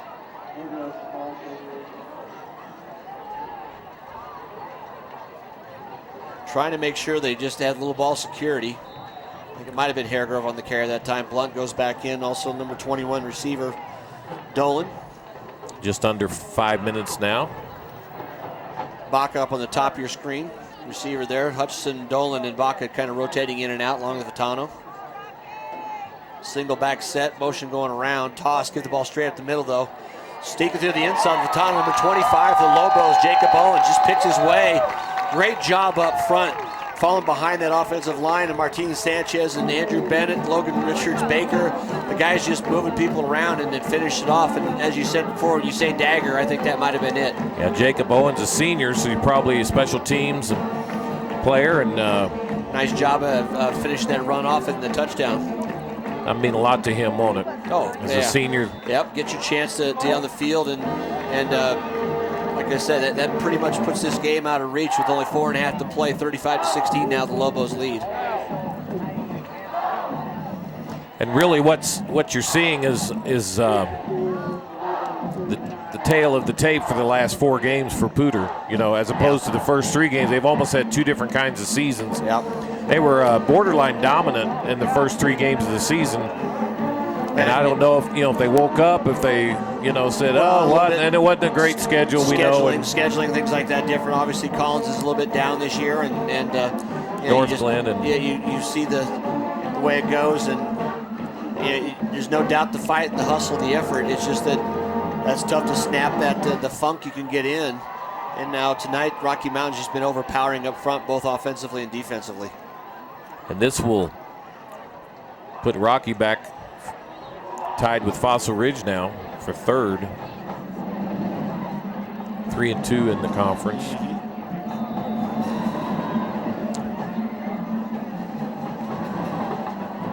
Morgan approaches now, kicks the ball, drives it low, driving kick, going to be handled. Big bounce, though, picked up at the 15. Nice break to the outside by Leal's, got the edge. Goes out across the 40. Good return. Very good return. He's had a couple of threes. Well, and he's one of those explosive athletes, but they just not have been able to get him the ball. He plays that outside receiver spot. Woolridge and Walby are so effective. A player like Leal just doesn't get the touches where he could in so many other offenses. Wow. There's not many 5'6", 125 pound guys he's a out there. sophomore, though. They're going to count him next year stepping up because, you've got Woolridge as a senior. Walby's a senior. They're going to need him. And with him and Campbell back, there's all the teams here in town. Nobody's really overloaded with seniors. No, looking pretty good. Rocky's probably got as many seniors as anybody, as we saw on the coming through in the front there. Yeah. So no backs now. Certainly passing situation. Campbell's going to have to air it out with 4:24 left. Quarterback draw call, though, steps upfield, spied by Dalton. And boy, I tell you what, they know that play now, don't they? Yeah, they really did. Actually, Mason Dalton, number 56, recognized it right away, and they had force on there. Creighton was over there, too, number 50. And that's really the difference in Gozer. Some of the better defenses, including Fossil Ridge now, because they're one of the top in the, they respond after a play's been run a few times. Yeah. They don't just play recognition. Yeah, That's and so now the veterans play out there. doesn't work. They've made the adjustments. Rocky Mountain has made the adjustment on that quarterback draw and the regular draw play. Campbell files out the outside, hits Schoeninger, steps away for one tackle. He's got the sideline downside the 30. Pushed out of bounds. So that time the quick out, and Campbell throws a strike. He went down kind of awkward. He did. He was limping earlier after a play, too. And I didn't know if they pulled him down with his face mask or if he just went down. Yeah, he's kind of he did the same after the long catch. He down the end zone down there, and I think it might be like just one of those little lower leg injuries because he's just favoring it, but you're not going to make him go off the field. Good throw by Campbell that time. I'd stay away from the quarterback draws unless you just see nobody around in the middle of the field because Rocky Mountain is just tackling too well. And then look how many are in the middle of the field right now. Yeah. Well, they've been doing that. They bunch up and then they separate. They're just trying to confuse the blocking. Step right through there. Foster those steps around him. Nice job, Dylan Foster, on the run that time. Turns around, gains about 4 on first down, but Rocky's doing that stunning, and they're just confusing the line blocking, and they've had so many times where somebody just steps through. Benny Jones out there, senior, number 68, on the offensive line now, too. I haven't seen Otis Johnson too much on this series. Starting to get some other players in there for depth and experience. Campbell looks at the left side, he's got the middle of the mid zone, but he's going to take it down from behind. Sack from behind, number 50, Scott Creighton. Good coverage downfield, nowhere to go. He was trying to roll out, wasn't he? And good quickness by the young man, Creighton. Yeah, he got there. Campbell's not slow. So he's going to bring up 3rd and 11. Twin receivers both sides now. Single step back next to Campbell is Foster.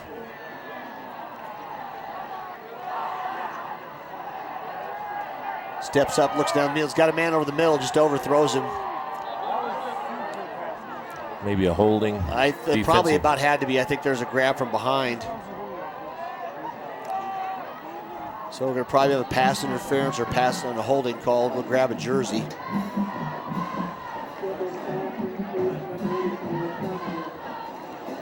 So a pass interference call on Rocky Mountain. So they're looking at the spot. If Rocky hangs on here, which they should, with 2 minutes, 24 seconds left, we'll have 3 of the 4 teams in town at 4-3, I believe, is with Fort Collins winning last night as well. And Poudre at 3-4. They had an exciting one. They had to block a field goal by Mountain View at the end. Barely won, 18-16. So after the penalties marked off, 1st and 10, Impalas now in the 18 of Rocky Mountain.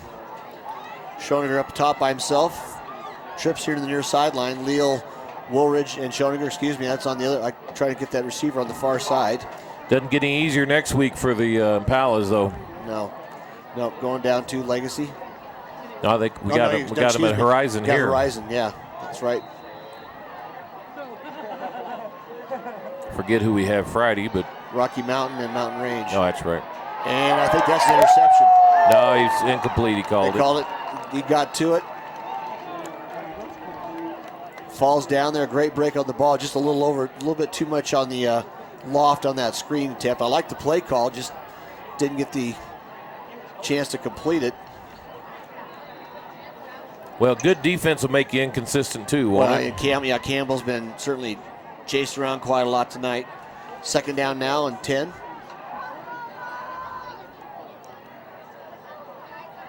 Rocky breaks out of their set, comes in the middle, got nobody on the far corner, thrown up there in the end zone.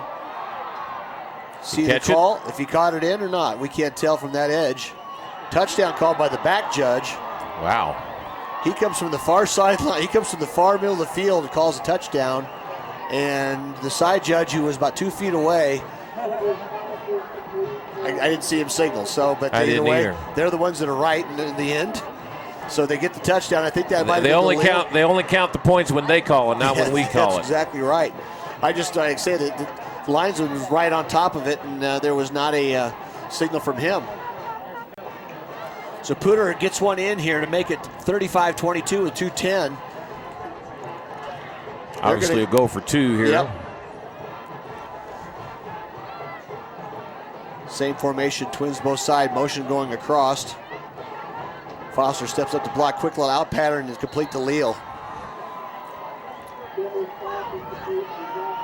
Lobos are trying to talk about a little bit of a pick pattern there that time when they got called for earlier there, but not in the end zone. So the 2-point conversion was good, 35-24-11. I think it's time for the Good Hands team. Good Hands team out there on the receiving. And Impalas are cooking up their onside kick plays they've certainly practiced. Game's not over, folks. There's 11-point lead with 2 minutes left. Does that seem familiar here?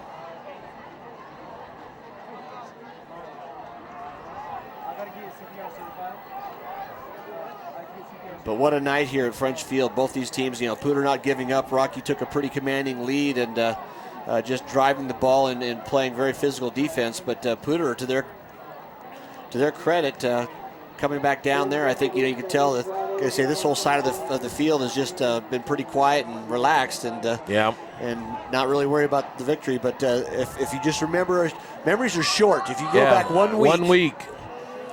And what Fairview was able to do, and there's the athletes in the arm on that side. They were already driving with 2 minutes left for the one touchdown, but still. Things can happen. That's a funny shaped football. It'll bounce. So right now. And it's in the air. I mean, this year, there's been all kinds of weird things happening in all kinds of games. We were talking last night about the Longmont game, the Fort Collins game. Onside kick, the ball's up in the air, grabbed up, man. taken away. Oh, man, there was a hit. Number 81, Ryan Hutchison, went up there and gets the Courage Award and goes up, takes the ball before it goes 10 yards, so the defense can't do a thing about it. And Diaz Prieto came up and just blasted him. And to Hutchison's credit, just another play. Takes a big pop, but he secured the ball for the offense. It was a great kick, though. He got that second big, tall bounce. Exactly and that's what you want to have done. But Rocky Mountain did a great job of covering it up. Well, yeah, you got to go take advantage of that. You got to get there early. If you can get it before 10 yards, there's nothing the defense can do about it. Haregrove on the quick run at the middle, sheds tacklers, gains about 6. Well, what Poudre has to watch out here is they don't. I mean, how many times have we seen? Yeah, some of those slip and try to get it clogged up the middle, but Poudre's going to take a timeout here on the field. So we'll step aside and bring you the rest of this game when we get back. You're watching Stream It Sports. I am UC Health. I am UC Health. I'm Matt, and I am UC Health. I've got 2 boys, and I've got a girl, and I think they see me as someone who, fixes broken hearts mainly and gets people back out there. My daughter, who's 9 months, she'll understand someday that I try to help people, and I think they take pride in that. Our roots run deep at the University of Colorado Health. Share your roots at imuchealth.org. So 2 minutes and 1 second left here. Fourth quarter. Randy McCoy, David Haase here on Stream It Sports. 11-point lead for the Lobos. Impalas used a timeout there to stop the clock after 6 yards gained by Haregrove on first down. Haregrove again, straight in the backfield, just knifing through. They're going to come through. A nice job. Dylan Foster catches Haregrove probably for about the first time tonight. He's actually lost yardage on a penalty, on a play. And Poudre's going to take their last time out of the game. Doing everything he can to stop the clock right now. And that was a good one because there's 3rd and 7 now coming up for Rocky Mountain. You know they're going to run the ball again here. I would, just to try to be a little bit of a creative play here, I would fake the sweep there and then give Highland a chance to run a bootleg. Not with a throw, but just a straight run. See if you can catch somebody going around. Then the bootleg's such a long developing play, you might run another 10, 15 seconds off by the time they get it spotted, even if you don't make the first down. And if you're Poudre, you're playing, still trying to win this game, but you're playing for next week too, because you got a tough game next Thursday, and you want to have some momentum as a team, saying, hey, we did come out in the second half and scored. Yeah, well, you're exactly right. Scored. So even if they're not able to come back all the way on this game. Yeah, Horizons are going to be our first chance to see Horizon up here in a while, and right now they're undefeated in the league. So 3rd and 7 now after the timeout. Rocky Mountain motion coming this way. Give the ball to Haregrove up the middle. He cuts through. Tackle made by Foster, just barely catching Haregrove before he had first down yardage. Now you're Rocky Mountain. You might consider not punting this one, and I'd run the ball one more time, Randy, because if you get first down, game's over. Yes. And game might be over anyway. But by not punting it, you're going to have a chance to. You can even let the clock run down and punt it if you want to take the 5 yards. But if you get the first down here, there's plenty of time. Shouldn't be any hurry after they break the huddle.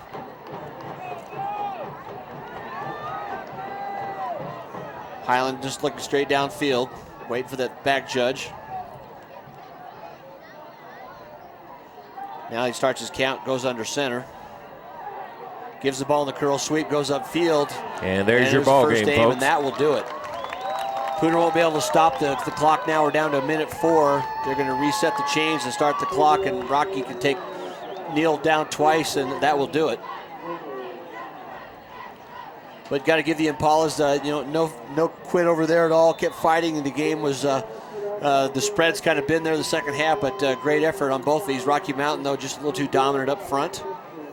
Well, and as tough a game as Poudre has next week, Rocky has a game they got to feel pretty good about. Yeah, they paid their price early in the season. Yep. That Legacy Horizon Fairview trips has not been fun for anybody this year. Nope. Usually, Fairview would be real tough, and Horizon and Legacy are always tough teams to play. Yep.